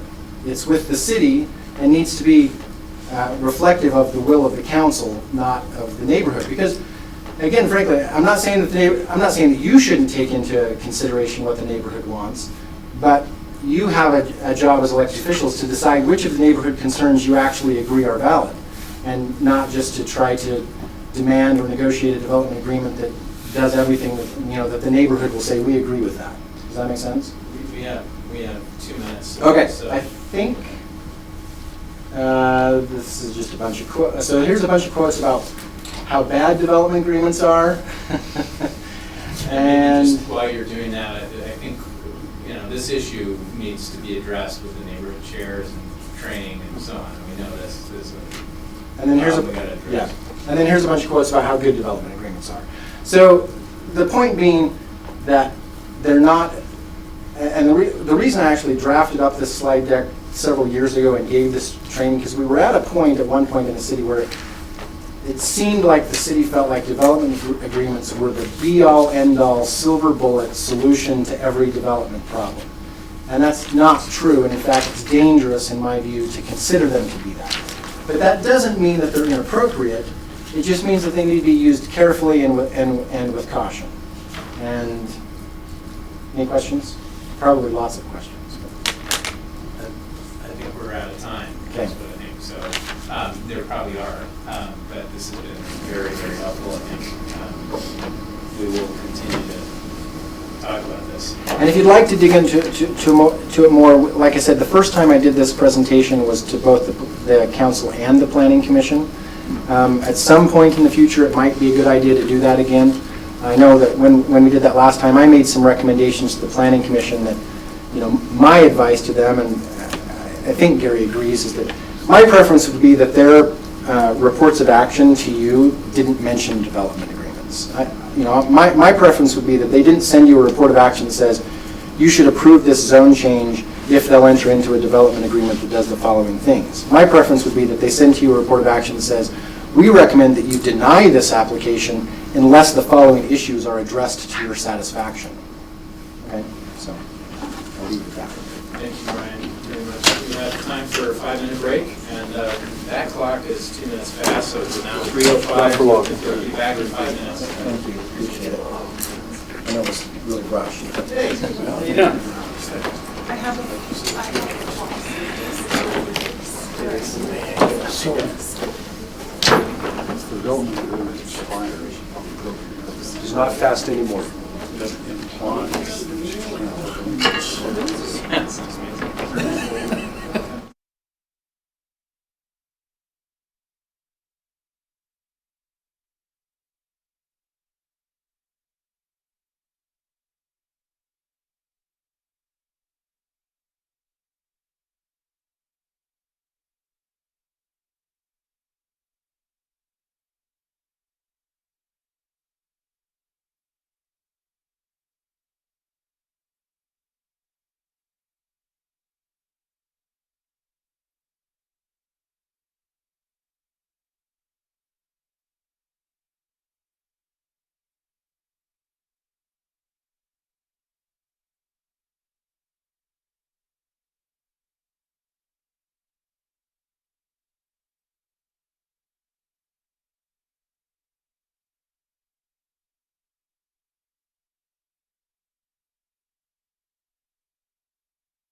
After a break, we will begin with item number 3, a discussion of the creation of a very low-density residential zone, VLDR, that will be presented by Gary McGinn, our Director of Community and Neighborhood Department. Good. Thanks, Gary.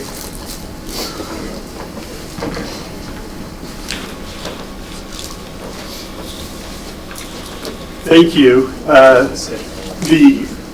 As you've seen come through to the Planning Commission, now the Council, in the past we have a high-density residential zone, medium-density residential zones, and low-density residential zones. And we're kind of in the long-term process of consolidating some of the zones that we have existing in our code book that aren't even on the map anymore, and getting rid of those and putting them in more logical groupings of code designations.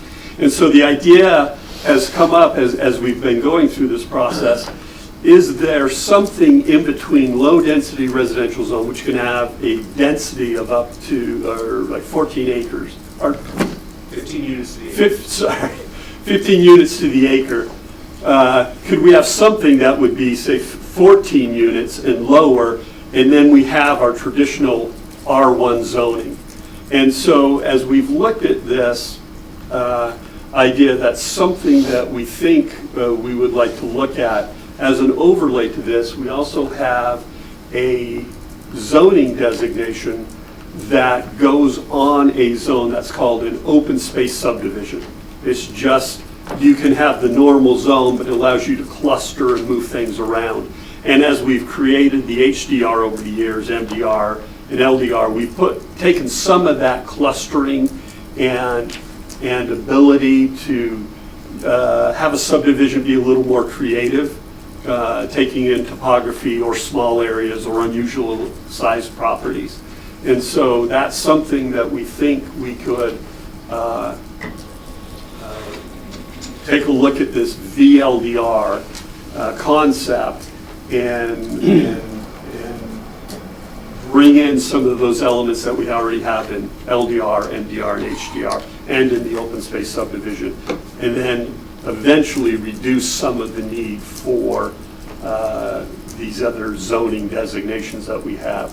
For instance, I don't think we have an R5 zone on the ground, actually. We have that ordinance classification and scheme in our book, but on the zoning map and actually on the ground, I don't think today we have one R5 zone or an R4. And I think this has come up as projects have come forward and people are looking at things. How do we deal with it? Frequently in the past, or well, not unfrequently in the past, we've had a developer come in and say, well, if I only had a medium density zone and the little bit of flexibility that I can have there, but I only need the density of an R1 or a low density zone, then I could do the project. And it has us looking at things where we might put on a medium density zone and then a development agreement to actually constrain the development really to the low density numbers and things like this. And so I think this approach that we've heard some council members talking about is something that we would like to look at and come back and at some point down the road here propose an ordinance that would continue to clean up some of these zoning things, reduce the number that we have on the books, and move forward. Can I answer any questions about this? That's a pretty brief overview. So is the main impetus for this just to give you flexibility? Part of it is to give us flexibility to be able to do some things so that you don't have to use a higher zoning designation and get the property actually rezoned into a higher zone density and then do something less than that density. And that creates problems down the road if say a project doesn't get completed, we actually still have the zoning on the ground. And then what do we do if they don't complete their project yet? We do have that higher density zoning designation that people don't, would not think would be in the best interest of the community, yet it was kind of the only way for us to get there. Do you see any adverse potentialities, or is this, in your mind, a no-brainer? In my mind, there's always adverse potentialities, and it's kind of the unknowns and the unintended consequences. I think we have a pretty good track record with HDR, MDR, and LDR. I think we're finding this little niche down here in between kind of your traditional R1 zone and R110 zone, 10,000 square foot lots, or an R18, and the LDR to allow a little more creativity in how you approach a site with particular constraints. In our ordinance, we do have the open space subdivision, but I can remember in one open space subdivision that we used. And part of the problem for that is how we've structured our ordinance, is we have these designations, whether it's R1, MDR, HDR, R2, R3, R4, R5, and then we have this open space subdivision that's kind of an overlay out here, and it makes it problematic for a developer to look at, because they've got to look at two areas of the code, try to reconcile them, where it would make more sense to put those elements in the individual code section. So a developer, all they have to do is look at that one code, dealing with the zone that they need, and can be able to complete a project. Do you see this as a way of simply anticipating opportunities, or is there a particular applicant that's pushing for this? I think we see it as a way to anticipate future development in needs, especially as development in the city gets tighter over the years. All of the easy ground in Provo pretty much has been already developed. Everything that's left has some sort of difficulty with it, some sort of site constraint, whether it's size, shape, or maybe geological issues that we're dealing with on site. And this is a way to, hopefully, if we spend some time now to anticipate some things, get them out of the way so we're not doing development agreements for something that we could easily have already fixed in our code, or spend a lot of time trying to come up with a regulatory scheme on the fly. Thanks. So if I could take a stab at answering that as well. The saying is that necessity is the mother of invention. And we were having this discussion about the proposal on Quail Valley Drive, and there was some discomfort with applying an LDR zone to that plot of ground with a development agreement restricting it to half what the density would be. And so a resident asked the question, why wouldn't it be nice if we had another tool? And I think some of the council members looked at that and said, wow, this actually would be a nice tool.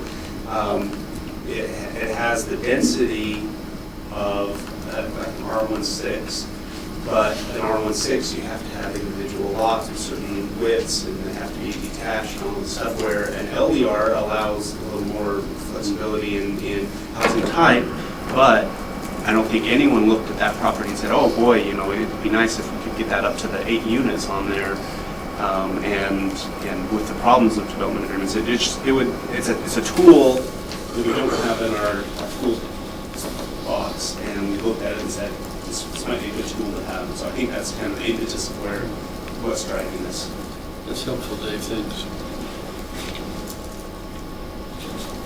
Mr. Sewell. Sometimes when I'm doing a project at home and I don't have the right size tool in my box, it makes things difficult. And I can think of a few times where it would have been nice to have this size tool in my box. Yeah, I think speaking for myself, I felt my reluctance with the Quail Valley piece was the enforceability of the development agreement versus had it been zoned in a way that would have rendered the development agreement unnecessary and would have protected it perpetually, it seems. That would have been a nice tool to have. I think an example of this might be in the past, the city used what we call PRO zones, or project redevelopment option zones. And we have, I think, over 30 of them now on the books. And when you really get in and analyze those PRO zones, these individual zones, what people tend to modify are setback requirements and how you can site a project on a piece of ground, and parking ratios. And everything else was really the same. And so as we have all these, a myriad of different zoning designations, we would like to eventually have those come under one of a handful of designations that we have. It's easier for us to administer. It's easier for developers to look at.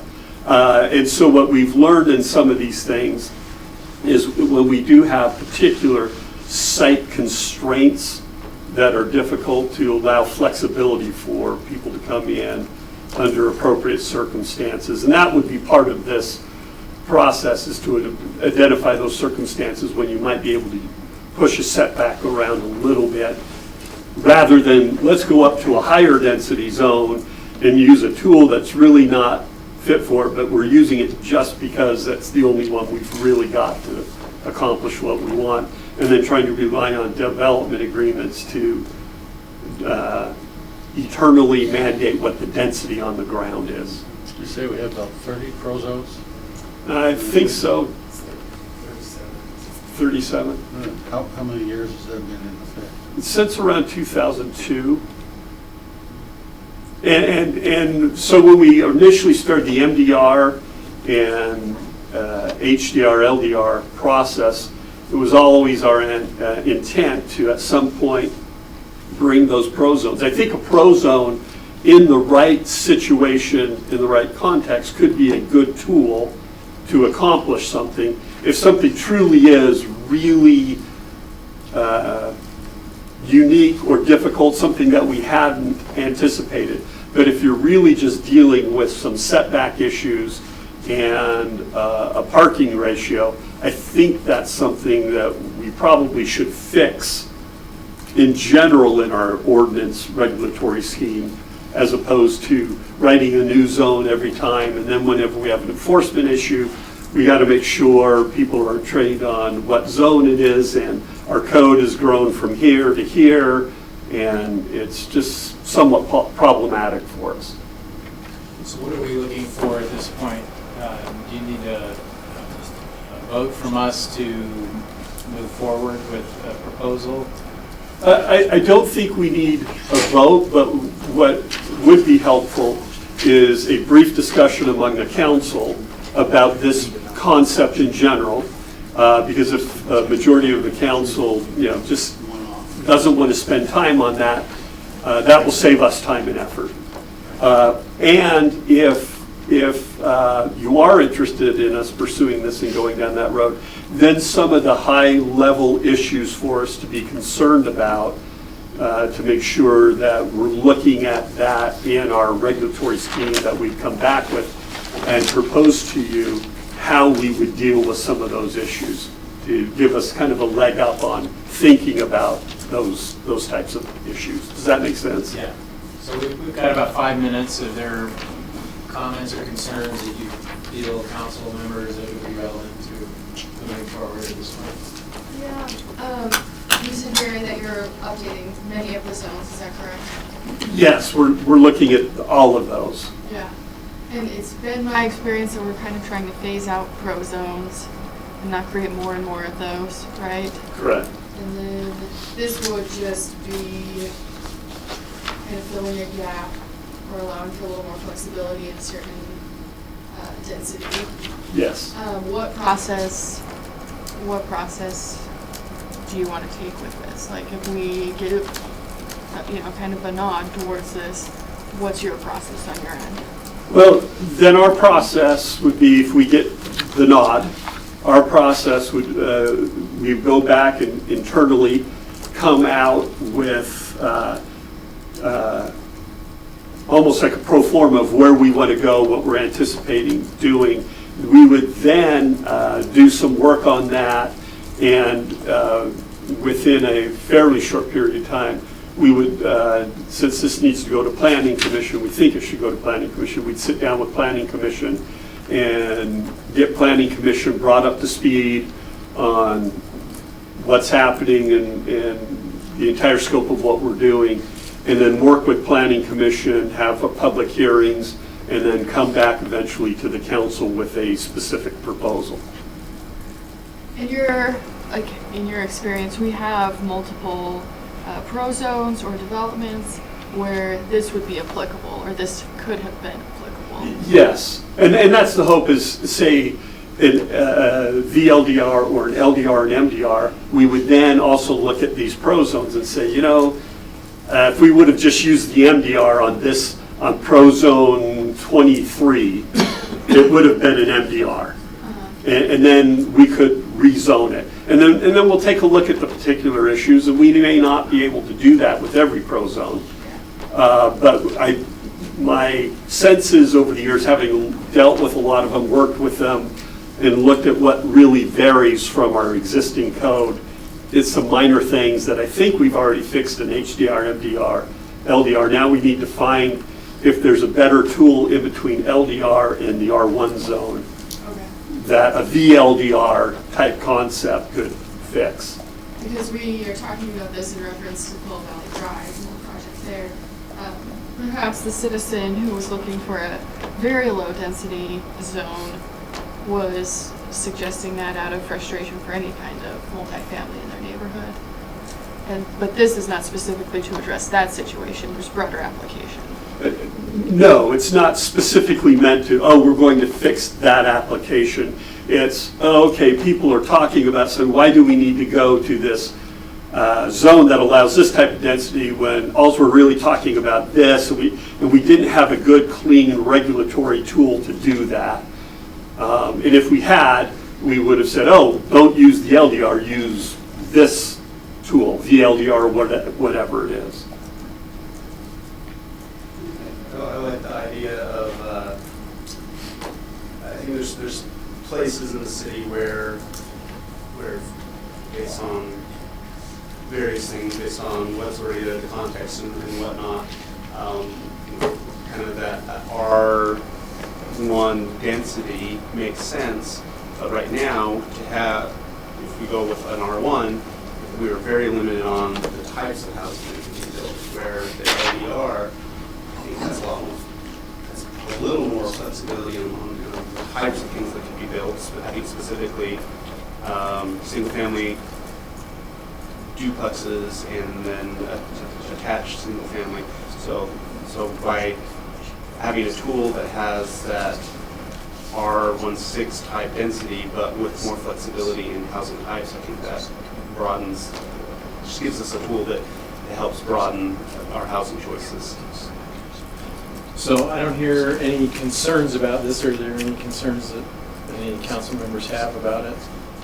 It sounds to me like we're giving you the nod, so to speak, that we're comfortable moving forward, and we'll look forward to hearing back from you after your discussions with the County Commission. Thank you. Thank you. All right, we'll move on now to item number 4. This is a discussion regarding our committee assignments, mainly the audit committee and the future of the housing committee, which were kind of two lingering issues that we didn't resolve at our last discussion about committee assignments. And Cliff Strachan, our executive director, will be there. Okay. Can we scroll down, please, to that section there? So last time we met, the question would come up, if we come up with a new mission statement for the audit committee, and I had indicated that the old budget and audit committee had a mission statement, and what I've done is deconstructed it with each part in its appropriate location. So the council budget committee would be to objectively review and make recommendations concerning the city's annual budget, which should be results-oriented and structurally balanced and have sustainable revenues and promote cost-effective management of programs and capital infrastructure. That language is straight out of the old one. And then the same with the other. The mission of the audit committee is to objectively review and make recommendations to the mayor and city council concerning the city's financial reporting processes, standards, financial statements, and internal controls as audited by the city's independent auditors and other audit-related assignments as requested by the city council. So that was part of it. And in the context of assigning committee members to it, it had been proposed that Councilors Shipley and Hoban be appointed to that committee. And then there's this question of the outside membership on there. And I'll talk to that in a minute. I spoke with John Borgett, and he came forward with 9 names that we might want to consider, and I don't intend to read them out here, but that would be a discussion to have under character and competency and in a closed meeting. These people have not been contacted yet, but I thought I would let's just let you know that we're thinking about who you might want to consider on a committee. And then the state auditor has created a template called the Audit Committee Charter. And in there, what they've suggested is that an audit committee is comprised of a subset of council members, and basically fulfilling that mission. The committee members should collectively possess the knowledge in accounting, auditing, and financial reporting needed to understand and evaluate Provo City's financial statements, the external audit, and the entity's internal audit activities. And then it talked about, further on, it talked about some of the knowledge requirements, but then it said if no audit committee members have sufficient personal internal control or finance knowledge, the committee must gain this knowledge via a financial expert advisor. And then it talked about who that person could be. It did indicate they should be independent of management, be present for meetings, not be a member of the audit committee, and not vote on committee actions. So, and Brian had a comment to me on the side here that under our committee structure that we have in our council guides, council handbook, that would fit with the structure we would have. So I want to just put that to you as a something to think about as you discuss. And then the other item that you asked us to talk about briefly was this issue of what to do with the housing committee. Prior years, the last 2 years, David Connect, George Hanley, and David Harding were on that committee, and so far this year, Shannon Ellsworth has been the only one that's been interested in being on the housing committee. And the question is, if you want to scroll, it's right there.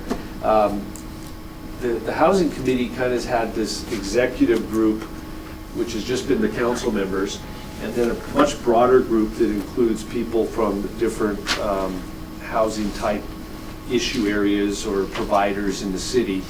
And the question is what to do with that. And one suggestion that's been suggested is to maybe create a city board or commission type style committee and maybe have it housed under Gary McGinn in neighborhood services.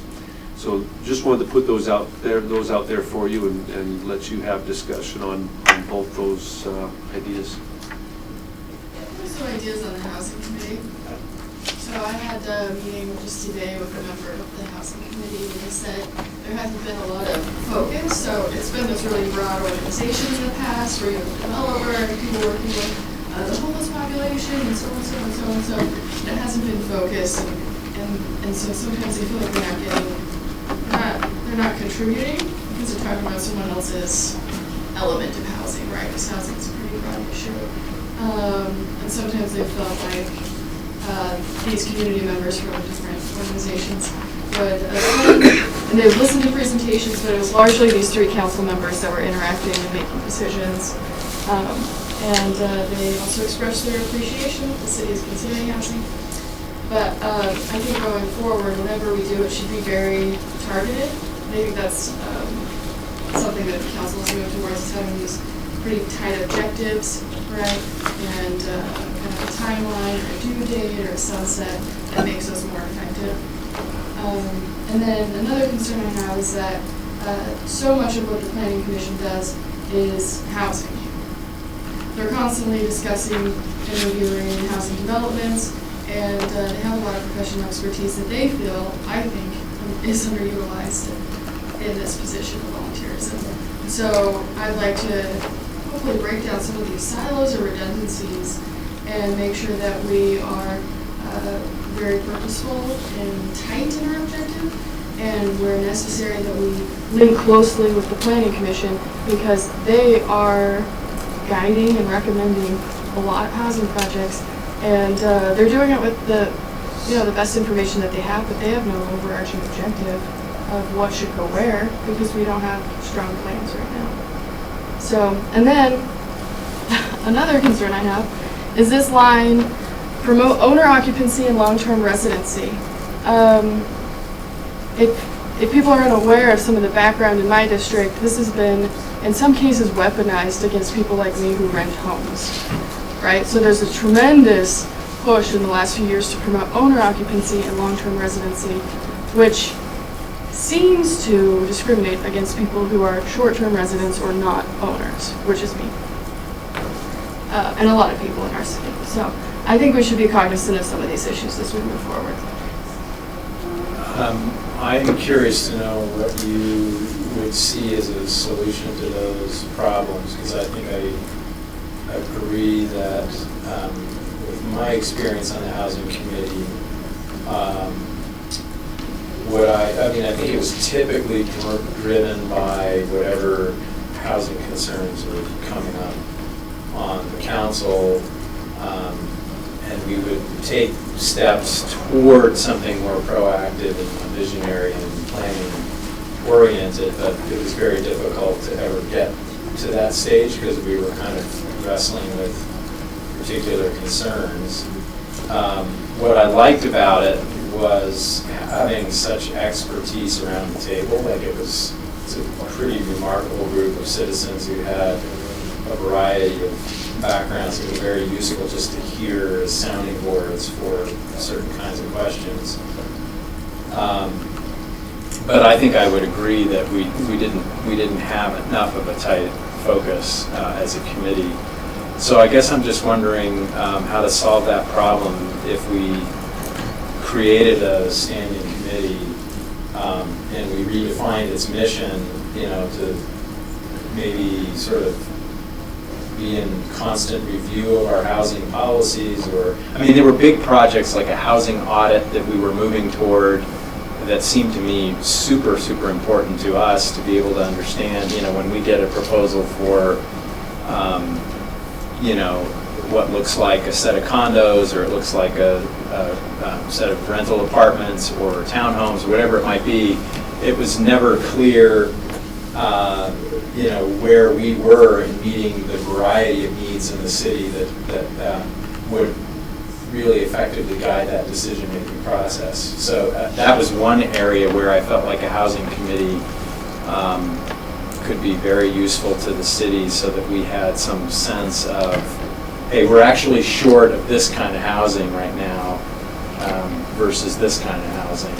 I think that's something that staff already does, right? Or should do or can do at our request. And for that kind of thing, like a housing audit or a state-required moderate income housing plan, things like that are dealing with overall housing stock and diversification and quality and needs. Something like that staff already does, and I'd be comfortable outsourcing something like that entirely to staff at Planning Commission. Something like homelessness or impoverished populations or subsidized housing, that's a totally different issue, honestly. And that's something that could be more niche and bring in the right community partners, right? Like the realtors aren't really dealing with homelessness, they're dealing with something different. So I'd be interested in kind of separating the needs there.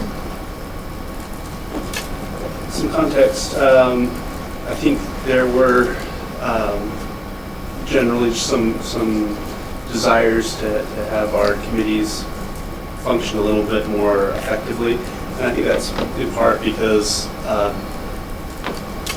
some of the committees are subcommittees of the council, and we all have our day jobs and whatnot. And we're elected or selected as chair for these committees, and we do our best to run them, but often at least I never had a training on how to effectively run a committee. So last year we looked to bring in, and actually provide training to the council on how to be more effective in running committees. We had a tough time scheduling at the beginning of the year, and then it kind of got to the second half of the year, and it was pretty obvious that we would have 4 new council members, and so the decision was to hold off on that, and I think that's in the works here in the next little bit. So, so hopefully we will be able to get on the committee to get that training, so that all of us would be better at running committees. Because definitely, I think being a member of the housing committee, there was some things we could have improved on. Another thing just to be aware of is that in our council handbook, we had created rules and voted on rules and implemented these rules that committees of the council would be subcommittees of the council and would be made up of the council members, and then we could have different guidelines on bringing citizens in to help inform that subcommittee work. That was not necessarily the practice before. I think even though some of the rules were very similar, but our practice kind of became, well, we're going to bring in a bunch of people who will all be on this committee together, and everyone's kind of fully functioning and whatnot. And so after kind of defining these rules and how we would function, so we selected 3 members that were the committee that were actually committee members, and everyone else theoretically were just people brought in to help give some insight or whatever.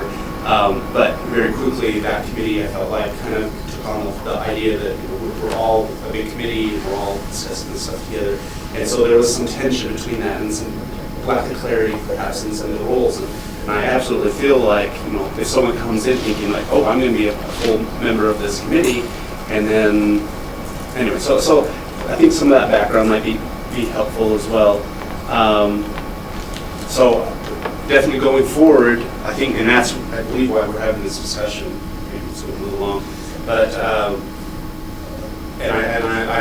I'd love to hear different ideas on the best way to move forward and structure whatever we need to structure in order to get good, sound recommendations about housing policy and development of housing policy, whether that's just through staff, whether that's however that's done. But I actually think we had some great people on there that could have perhaps participated more fully or whatever, and that's one of the reasons why I think perhaps creating by statute a housing board with the idea that, and I say it very analogous to the Transportation and Mobility Advisory Committee, where as we develop the transportation master plan, as we do bike plans, we look at routing for BRT, all of these things can be, we can ask our citizens experts on TNET to come back with recommendations. Many of them then go to the Planning Commission for recommendation, then come to the council for final decision.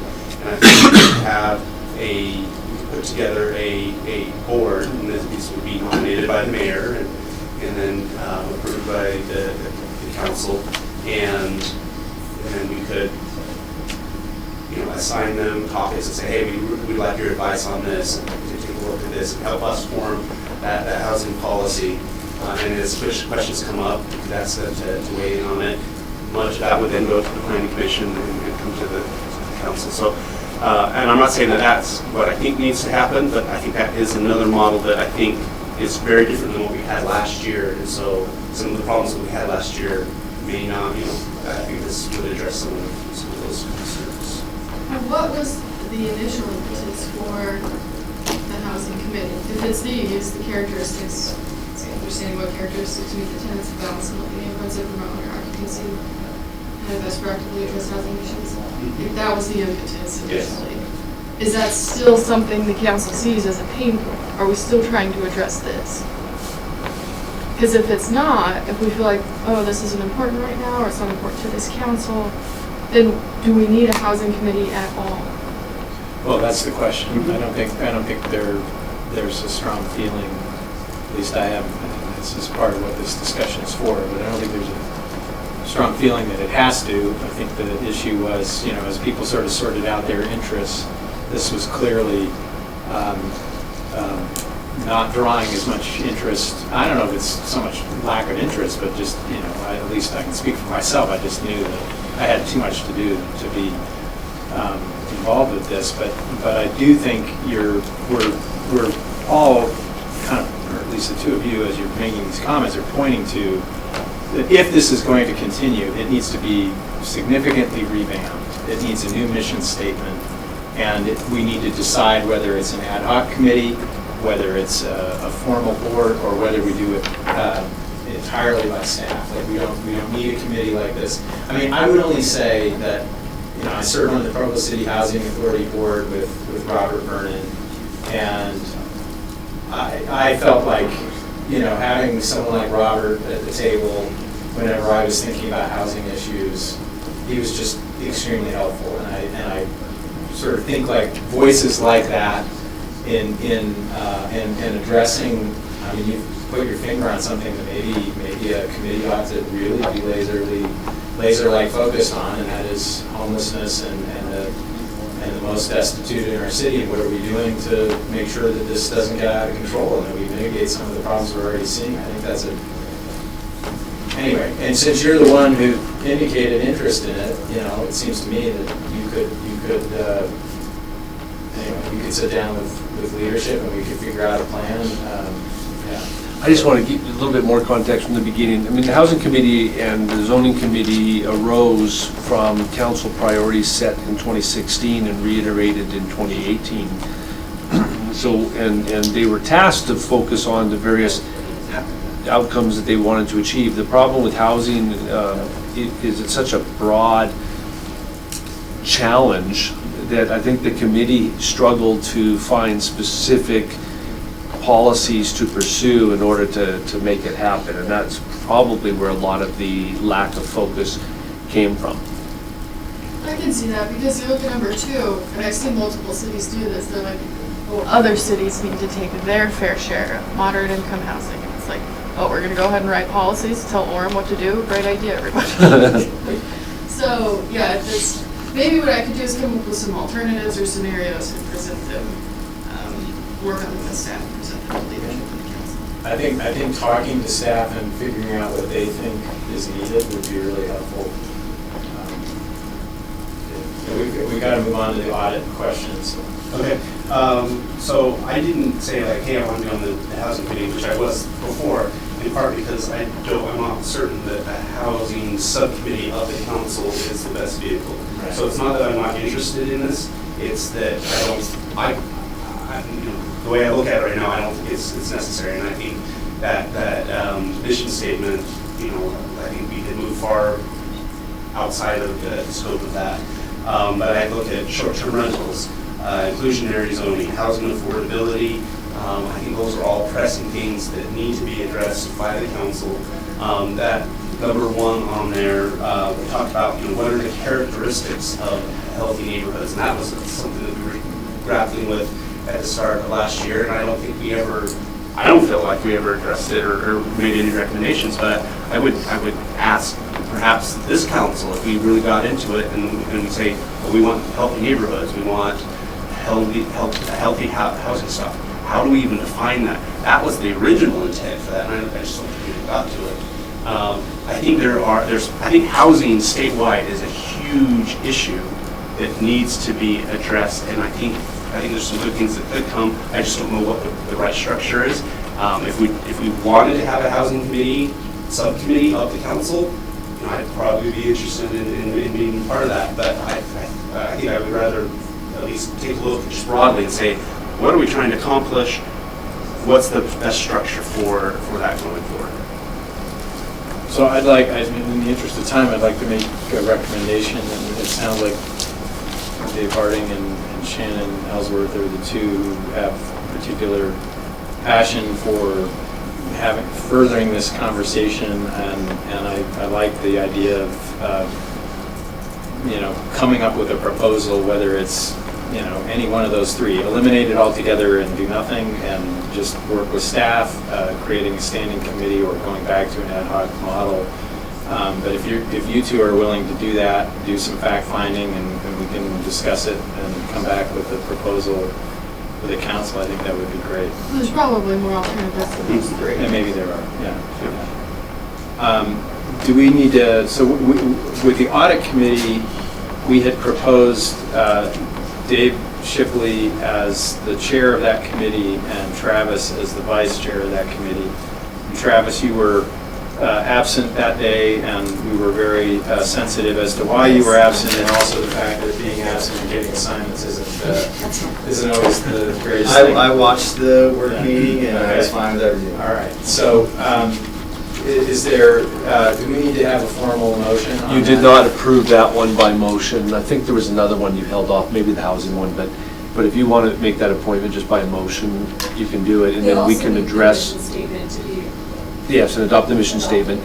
And then what I would suggest is Councilor Shipley and Hoban can talk about, we can get together and talk about who to bring on as an outside financial advisor for the committee. And that would be a secondary recommendation? That'd be a secondary one, yeah. I'm fine with the mission statement. This is probably just a silly objection of a humanities professor, but there's no such thing as objectively reviewing anything. Nobody does that. I understand what you're trying to get at, but it's probably not even worth it. I mean, the mission of the audit committee is to review and make recommendations. It's in the eye of the beholder. Yeah, that's what I'm saying. Just as we can all argue about somebody else's objectivity being biased, and that goes nowhere. So. I'm not suggesting that we have to strike that word, but I just thought I'd raise that concern. If you do, to take it from the other one as well, but Is it in the other one as well? Yeah, it is. Okay. We're very objective here. I understand what we want to get at there. Any concerns about the mission statement for these two appointments as chair and vice chair? Just one question. When Mr. Stratton was speaking earlier, it wasn't clear to me, did he have a particular recommendation? I mean, we have a list of, it sounds like 9 or 19 or something. 9 people that might be good resources. With the structure of the audit committee, are we intending, is it the thought that we would have 2 council members who are the subcommittee members, and then anyone else would be just advisory, and do we think that would be 1 or 3, or? It really depends on what they want to do. I don't know that you need much more than 1, but I don't even know with these gentlemen's skills whether you need anybody else. But that's really, I think, for them to decide and come back to you. But what I plan on doing is, if you're okay with this, then what we would do is talk about these 9, and they may have other suggestions, and then we can go out and reach out to see if anybody's interested. And within the parameters of, you could adopt the audit committee charter that the state auditor recommends, but as a template. But effectively, the mission statement, they'll have free hand to do really what's in here already.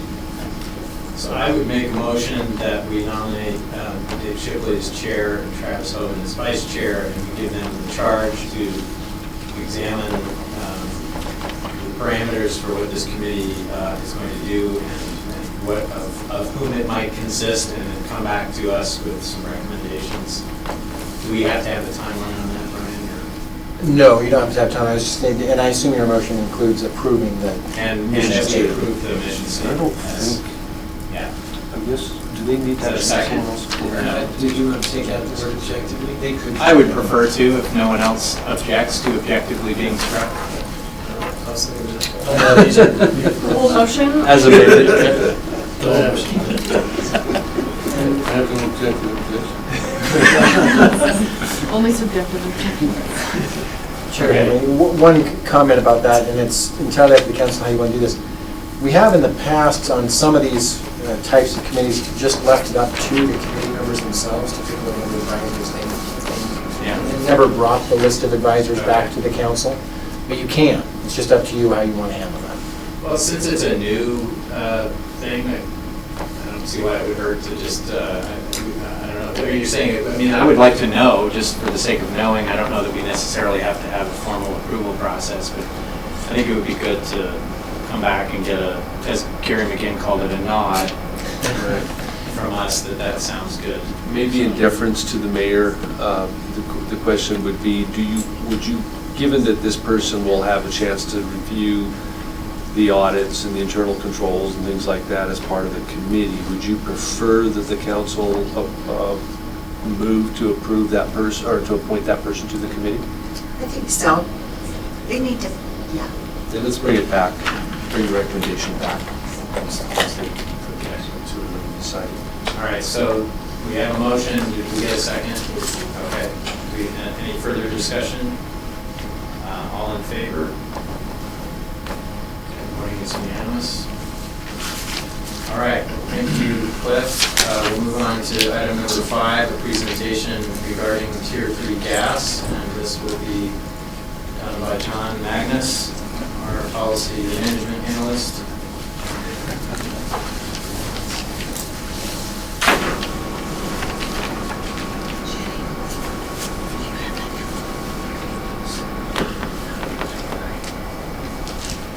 Well, John's getting prepared for that. Can I just ask, can we just strike objectively from the budget committee mission statement by unanimous consent? Sure. No objections to that? No objections.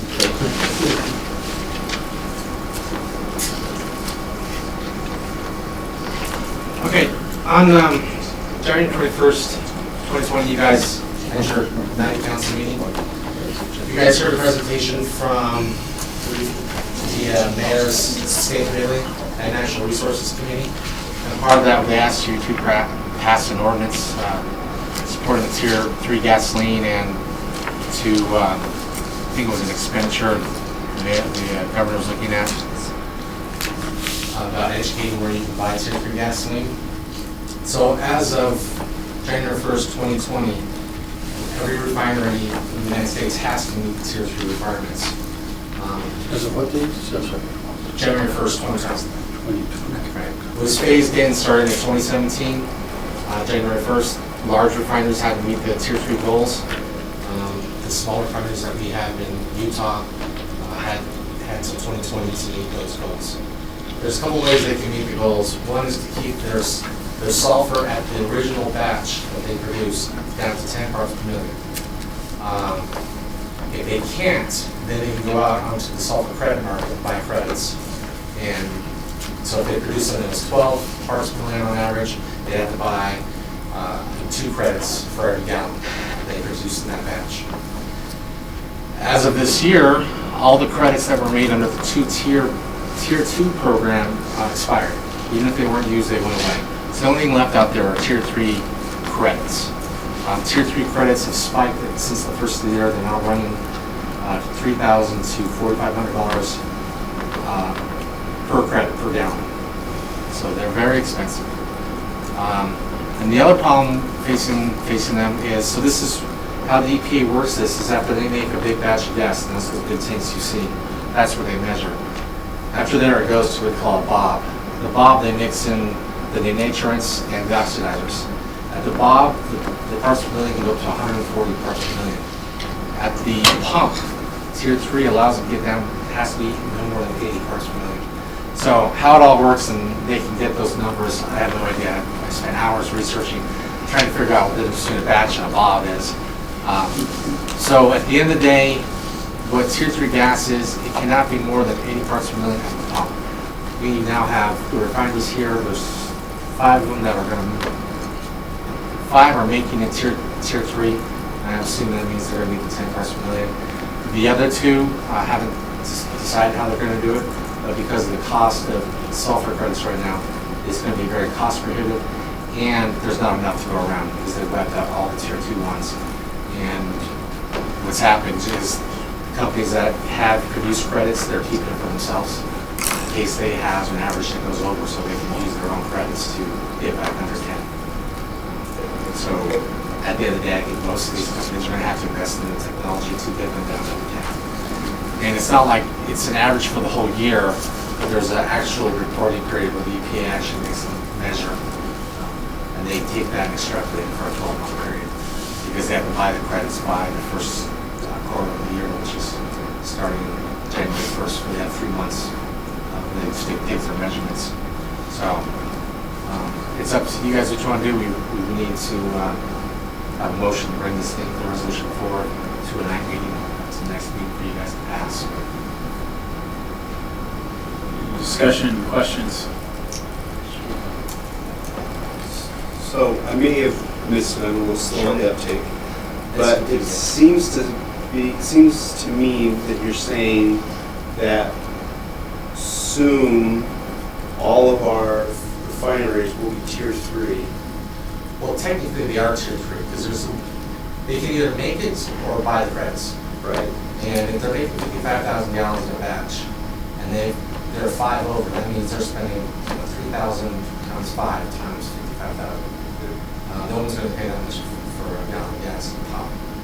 So they're going to have to find a way to get under without using credits. And so if that's the case, then pretty much all gasoline sold very quickly will be all tier 3. Well, it is all tier, right. They'll reach tier 3 not through buying credits, but achieving their 10 parts per million. And then if that's the case, to me, one of the biggest downside in doing a resolution is I feel like we have a little bit of political capital, and the more resolutions we create and issue, maybe the less impact each one has. And so it sounds to me, and even some of the movement I've seen since our last discussion, it sounds like the state is headed in the right direction. It sounds like gasoline might be headed in the right direction anyway, so I would hate to issue this resolution if it's for something that is not going to have big impact. That makes sense. And that speaks to some of the questions I have is, when have we and how often do we create resolutions as a council? And why this one? This one was asked by the Sustainability and Natural Resources Committee for you guys, so they made a presentation on the 21st. And at that meeting, you guys had us bring this back and look at it. See what it meant, 2 or 3. There he is. There's the man. I would like to give Mr. Jarvis an opportunity to answer any questions, even though you just stepped in. But just to say, when you think about those credits, though, when you buy the credits, that's a national market, and therefore you can, if you've got 2 refineries buying credits, that's not actually contributing to the air quality here. It might overall nationally, but it doesn't contribute.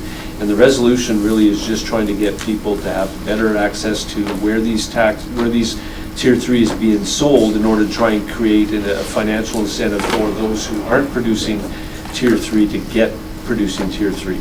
And from what I understand, it sounds like some of my favorite stations aren't essentially doing tier 3 officially. Let me just state the obvious. First, this is only a resolution. Secondly, air pollution is a huge problem on the Wasatch Front. I would love it if our council unanimously, emphatically, urges state legislation to do whatever it can to clean up the air. And tier 3 is the best way to do it. I mean, everything I've heard, there's no better advance than tier 3. And we've still got some refineries that are dragging their feet. And we have a huge problem with the labeling. You can't go to a gas station and there's a label that says we do tier 3 or we do a tier 3 mix or whatever else. If anything, I would expand the resolution, but I would love to send a loud, clear message that this council is totally in favor of tier 3 promotion. I would agree, and I would add that in our discussion with the state legislators, they seemed either unaware or reluctant to give us a whole lot of help with this. So I think a resolution that says we want help and this is important, I think maybe nudges them a little bit farther along. But that was my impression from that conversation, is that well, some state legislator has taken some initiative to create a website, and we have the link to that, but it doesn't even come down into Utah County yet. So it seems to me like it's in our interest as consumers to have a clear understanding of where we can get this and start using it right away. So, and with regard to the issue of resolutions, I don't know if anyone has a count offhand, but I think it's been pretty few that we've passed, at least in the 2 years I've been on the council. And I personally don't think there's an inevitable relationship between the number of resolutions you pass and the effectiveness. I think that's not necessarily causal. In my mind, it's a case-by-case basis, and it looks like it's important and the messaging is valuable and there's a potential for it making a difference. I see a lot of upsides, and at least with this one, I don't see any significant downside. Don, I don't know if you could answer, we were just wondering if, it sort of sounds like there's so much pressure economically on all refineries to move to not just paying credits, but actually, because the credits are so expensive, that it's going to inevitably turn them all over eventually to producing their own Tier 3 product. But is there, so the question came up just right before you stepped in about whether or not it would matter that we had this information at this point. Absolutely. There are really three main refineries in Salt Lake City, north of Salt Lake City, and that serve all of Utah. And two of those three are producing Tier 3 fuel. The third one, all of Big West, is not. And they said, well, we might get around to it. But they haven't so far. So I think it's important to get market forces working, and market forces won't work unless the public knows where it's being sold. And by the way, we've passed 5 resolutions since 2014, and all of them have been acted on by the legislature. They listen to Provo City. Can I ask you a question, John? Sure. If the private sector is already creating an app that people can use to see where Tier 3 is sold, do you think this will contribute to that? It will help. If it's not already the private sector. It's Representative Harrison from Draper has put this out. Well, she may work with the private sector. Well, there's a private sector that's separate from Representative Harrison's initiatives. I didn't know that. Yeah. Well, yes, websites help, but how many of us consult a website when we need to fill up our tank? I've been in several meetings, including Eggs and Issues last Saturday, and people at my table had no idea what Tier 3 was. They had less of an idea of where to buy it. Even some of our representatives who were up there in the front thought that they were confusing top tier with Tier 3. So the ignorance is enormous, and I'm delighted that there are websites out there, but I am very skeptical of the websites. We need to encourage the legislation to encourage UCARE, which has something like $3 million that they can use for publicity. Some of that $3 million needs to go to advertising this and informing the public, the importance of Tier 3, and that's one thing I didn't put in the resolution. Not much about the importance of Tier 3. We need to discuss that too, because many people have no clue what Tier 3 is and why it's important for our I just want to say I think the Sustainability Committee has a really good track record on these resolutions that they've brought to us in terms of them being really effective. So that's one thing. And I also really do feel like there is a real need for education on this. I didn't even know that Tier 3 was already here until Don's last presentation. And I didn't know where I could buy it. I didn't know if the gas stations I usually go to were selling it. The first one I went to, I was looking around, I had to hunt around to figure out if they were selling it or not. And I finally found a little tiny sentence that indicated that they were. So I don't see a lot of downside to this. It's just a word of encouragement to get the word out. So I think it's good. Any other discussion, Mr. Fine? I'd like to expand Don's resolution beyond what it says. I think I'd like to see a unanimous resolution by our council that we strongly support Tier 3 gas expansion as the number one technological innovation to clean up Utah's air. Secondly, that we want to urge the legislature to incentivize expedited refinery conversion. Thirdly, that we urge the legislature to mandate appropriate labeling of the pump, both where the tier 3 pumps have tier 3 gas and which ones have the mixed version of that. And last of all, that we support expanding public information in this regard. That's a lot more than the resolution says now. Assuming the committee would be fine with that. Sure. I wouldn't want to make it too complex. But I tried to keep it kind of simple. Those would be suggestions. Some of what you just mentioned is in that therefore paragraph. Are you just saying that we should state it more strongly? It simply says support educating consumers about where it can be found. And this might include education initiatives recommended by UCARE, advertising by gasoline stations themselves, labeling gasoline pumps or other methods. Maybe just adding the phrase there that says,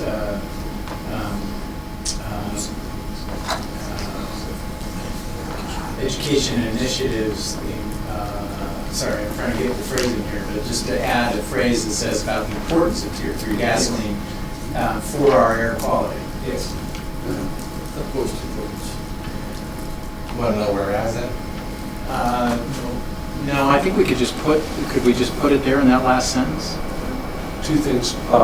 One, if you want to make some changes to it, maybe you could work on some edits and we could pass a revised version at the next meeting rather than wordsmithing it here. Okay. It's not up for passage at this moment. This is for you to make a decision about whether it will appear on a future agenda for. Very helpful. And the second is there's 11 stations on that list that are in Provo. Okay. Yeah, Mr. Stewart. I just wanted to echo Mr. Fillmore's comment that I think it's important that we come together on it. So I would strongly favor whatever wording would or support either unanimous or at least 6. If we don't have at least 6 or 7 that are supporting it, then I think it sends a mixed message, probably not to. So, yeah, go ahead. I was just going to say that, I'm passionate about good air quality in the valley. And so, I'll happily stand with the council in whatever message we can say about it. Since we do have some time, and this is coming back in 2 weeks, maybe I just misunderstood that it sounded like a lot of the presentation at the beginning perhaps contradicts some of the stuff that's in here. So if we could just double check all of our facts and whatnot, so we can make sure that the resolution that we're passing has the correct information in it. I could make that request in those next 2 weeks, but if this is something that is going to be impactful, then I'm not sure that I heard inconsistencies, at least with those top two whereases right there, from what John was just saying. I think There is no such thing as non-tier 3 gas anymore. Yeah, Everything is tier 3. but it's true. Depends on how they achieve That's a it. technicality, Right. though. Either they right? buy credits, well, for the EPA, it's not a technicality. But for air quality, it's a massive technicality. I mean, that's a really important distinction. Tier 3 is not just gasoline, also deals with emissions in new vehicles. The EPA, starting with Tier 2, decided that instead of looking at gas alone or emission standards on cars, they decided they're going to look at it as a unit. So you improve the gas to make better emission controls for the car. So Tier 3 is actually a two-step process, gas and emissions. They have standards for the gas side. It's 10 parts per million at the batch. And then they have new standards, and those standards for the cars are rolling out all the way until 2023. Because those standards have to be fully implemented. I think one distinction for you is that you could have 1,000 whereases and you can spend all day crafting all the ones you want in there. At the end of the day, the only thing the legislature is going to look at is this one. Utah legislature support educating consumers about where Tier 3 gas can be reliably and consistently purchased. Yeah, and that's maybe the best place to add educate consumers about the value of Tier 3 gasoline for for improving air quality, and where that gasoline can be reliably and consistently purchased. I'm concerned about timing. If we bring this back in 2 weeks, and we have 2 weeks before the council, the legislature is half session. over, more than half over. And so, is there a way to expedite this? Not without a special meeting. There is, Brian? No.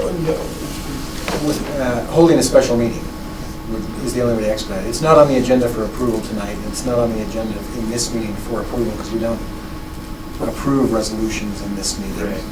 So the only way to approve it sooner than 2 weeks from now would be to hold a special meeting. And I don't think you need to. I think even though the legislature is going to be halfway, we can signal to the people we can let the legislators who are working on bills related to that, we can let them know that this is coming. And I was going to say, trying to brainstorm ways to get what you're asking. Resolution could be approved, but one thing you could do right now is make a motion that leadership be authorized to sign a letter and send it to the legislature and do that instead of a resolution. That could be authorized right now, and then you can work on the letter and send it whenever it's ready. And as an aside, Maverick is spelled incorrectly. The gas station doesn't use a C. Okay. So do we have a consensus about what we're going to do then?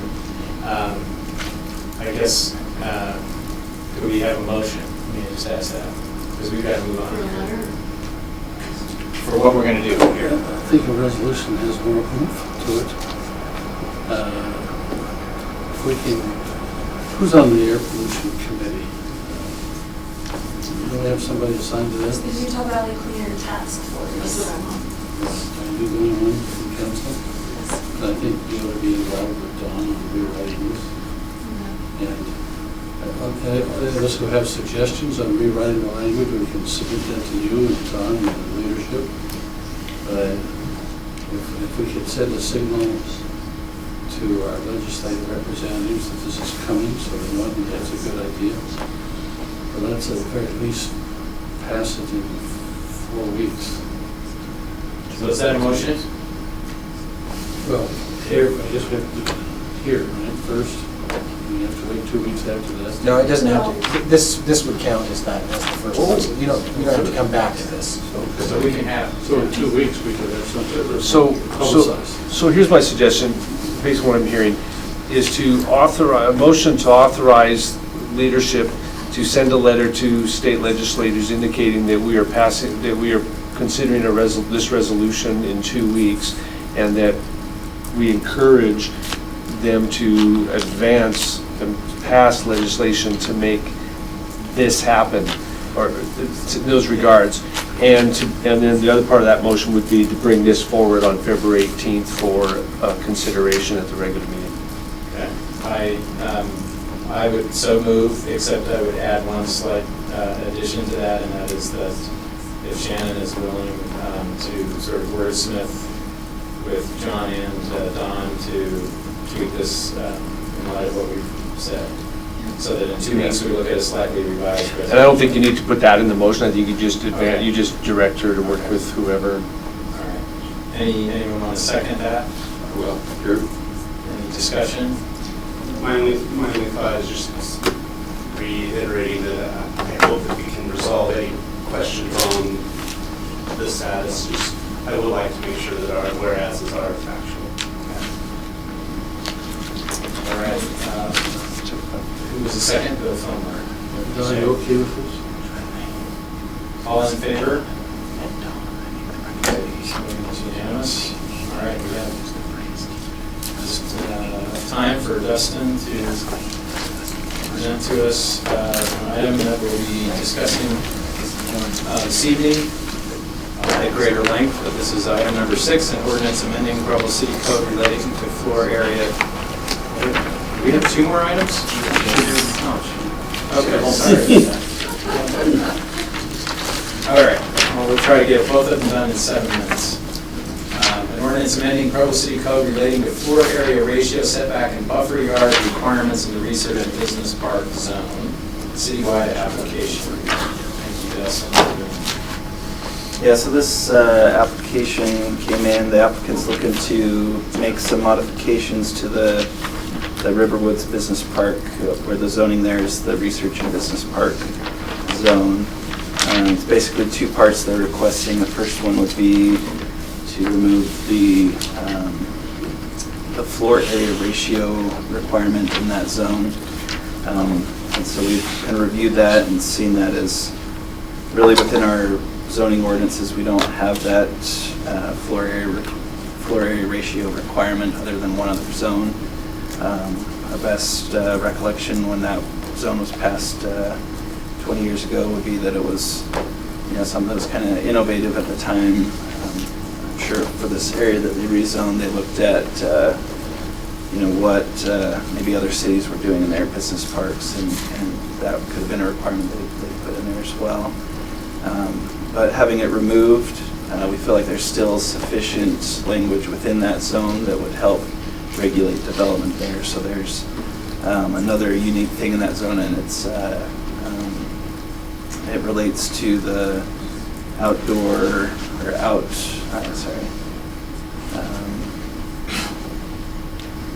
the landscape area requirements. So that's something that's in there, as well as building heights. So buildings are still going to be able to be regulated, I think, just as they would. It's more of a redundancy to have a floor area ratio requirement and the open space requirement and the building height. I think we're still going to be able to accomplish the same thing. What it will do for the applicant is provide some flexibility for them to be able to possibly do more square footage on an addition or building in that area. But they still have to meet the parking requirements, the building height requirements, and all of those things. So I feel like it's something that can work. The second part of it that they requested would be to allow the Director of Development Services to be able to reduce the setback requirements in there. But one thing that was pointed out by Mr. Harding is there wasn't a limit put on there, and I think it's a good point that we could have the applicant discuss what kind of setback reduction they might be looking for there and see what that could be added into this. I think that's a good point. And then the final thing was at the Planning Commission, they added just one more thing in there just to add the words erosion control into subparagraph 5, and staff supports that as well. So if there's any questions, I'd be happy to answer those. Keep in mind, if there are any questions that would be helpful for Destin before we discuss this in greater length this evening. We don't need to start deliberating right now, but clarifications or... Is Mr. Brown representing a particular development project? My understanding is he's representing the ownership area. All the owners? I'm not sure if he's over all the owners or ownership of some parcels up there, but. This is for properties that have frontage with the river, is that right? It would apply to the whole zone, so. So some yes and some. Some yes and some no. And how would that interact with opportunities to preserve and expose and enhance the river? I think it's preserving the open space requirements. I think most development along there has utilized that. There's a 100-foot setback from the Provo River, so that's usually where it looks like most of these other developments that have already developed in that zone have utilized that space along the river for meeting the majority of that requirement. So yeah, this one I don't think change anything with that regard. All right. I just had a question about the part about the Development Services Director being able to change setback requirements. Do they know what they want to do yet? I mean, I guess I'm just wondering why they didn't ask for a particular change in setbacks.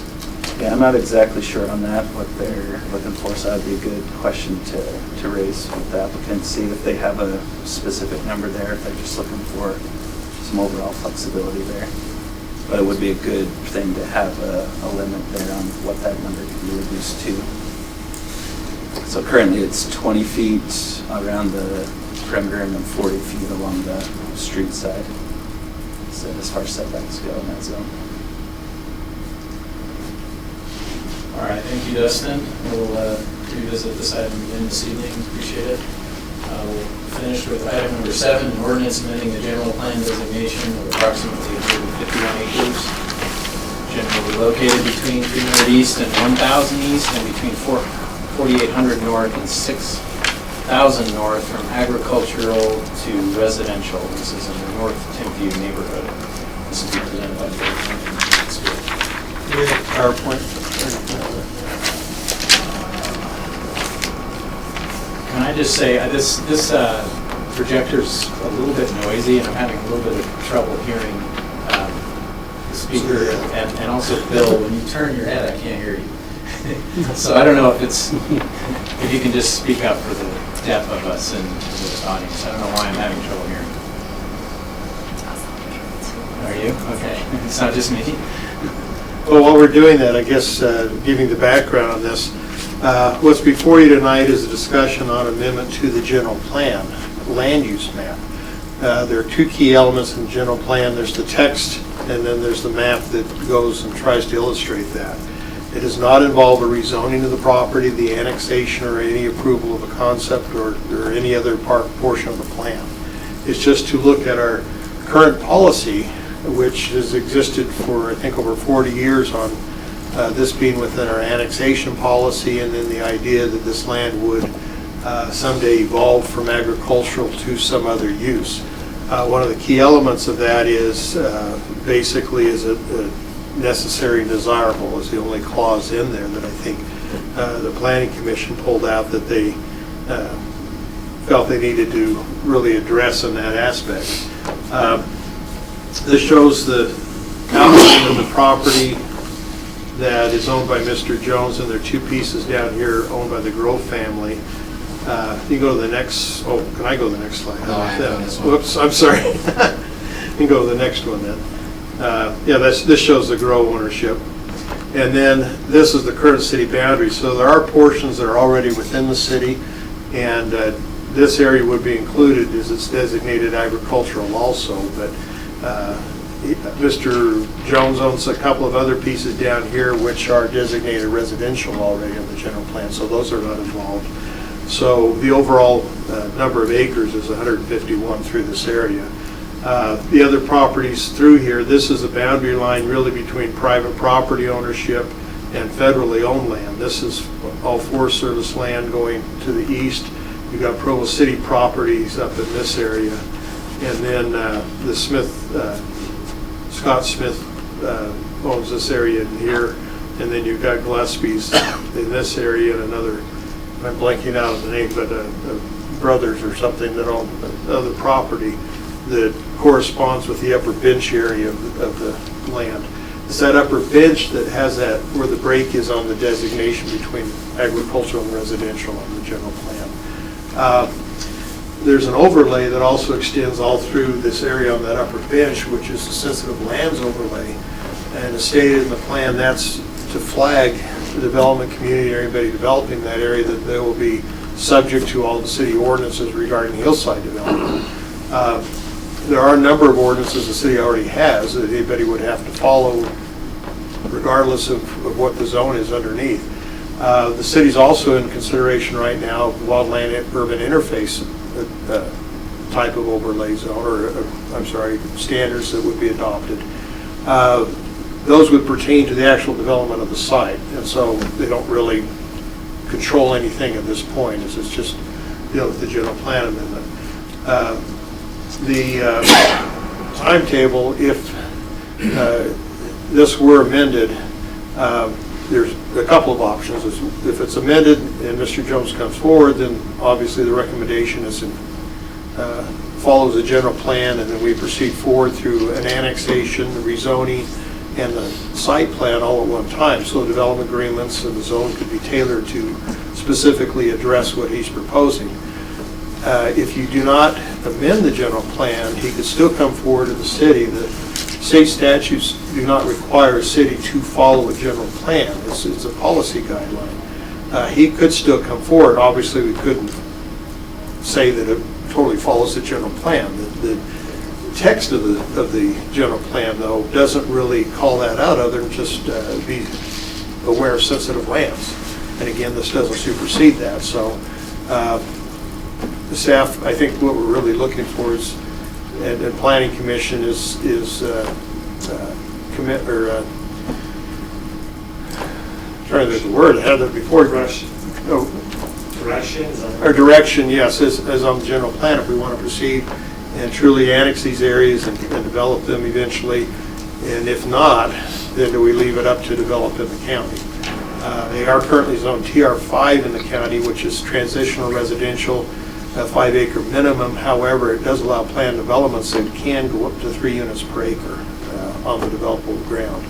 That land is zoned currently, so in the county, he would really only have to go forward with development proposals.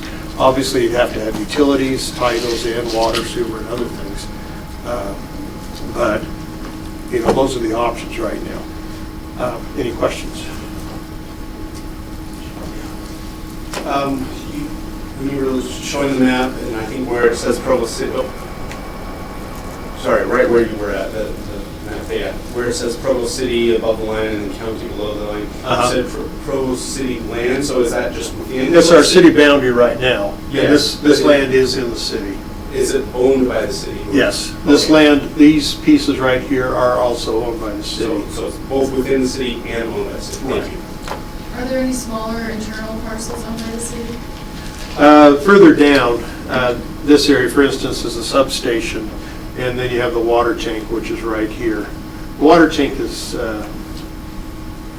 well, it doesn't really show up. It's kind of that circle right there. Other than that, you have the smaller parcels, not by the city, but by other private owners through that area. Is that water tank where the trailhead is? It's just below that. The trailhead's more by the blue, the top of the blue area. Some people have asked about Bonneville Shoreline Trail. That actually goes up and around through Provo's property and hits the main shoreline trail up in the Forest Service ground. So it kind of goes around this property. And all the people who are recreating up in here, and maybe you don't know this, Brian, are they recreating on public or private property or both? Both. And I think some people have mentioned that in their testimony to the Planning Commission. They said they love hiking through that area and using the area. They're technically trespassing. I say that. You know, development could ensure access if you want to look at it that way.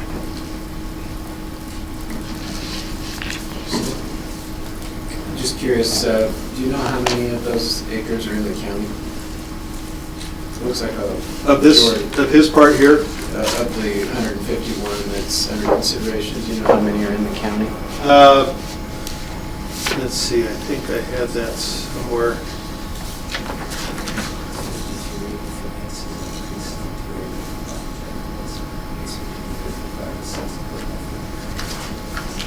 I apologize, I thought I had it somewhere, but I have to look. Only about 100 in the county and about 50 in the city. I was going to say, when they covered this in the Planning Commission, it looked like about 2/3 was county. I know if you take the rest of the area, which goes up the annexation policy boundaries up in here somewhere, and this line coming up is the Seven Peaks annexation, Provo Peak annexation. So if you take all the remaining area that's in federal ownership, that's about 1,800 acres.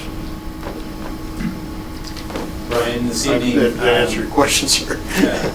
This evening, when we start this item, it would be helpful, I know this has been rehearsed over and over, but it's helpful for the public to be clear on what it is that's being requested and what's not being requested, what we're actually looking at and what we're not looking at, so that they understand why. I just don't want the public to think that we should be getting into the details about the proposed development when that's not what's being asked of us right now. Yeah, thank you. I think there are a lot of people feel they're unanswered questions. I don't think they're questions we can't answer. We just haven't gone into the development that far to answer the questions. We feel they definitely need to be answered. We need to look at those things. We're definitely not ignoring them, but it's just not that part of the process. They should probably emphasize too that all of these lands have historically been private ownership. None of these have been transferred from federal or city ownership to the private owners. They've historically been all private. Yeah. All right, well, we need to move on unless there's any other pressing concerns. I'm sure we'll have a very thorough discussion tonight. We appreciate your help with that, Brian. The Municipal Council will consider a motion to close the meeting, and I believe that a closed session has been requested. Mr. Jones, would you introduce? Yes, so there has been a request to have a closed session to update the council and have a strategy session regarding reasonable imminent litigation. That is one of the approved purposes in the statute, so it would be appropriate to close the meeting at this time. I move that we close the session. I second.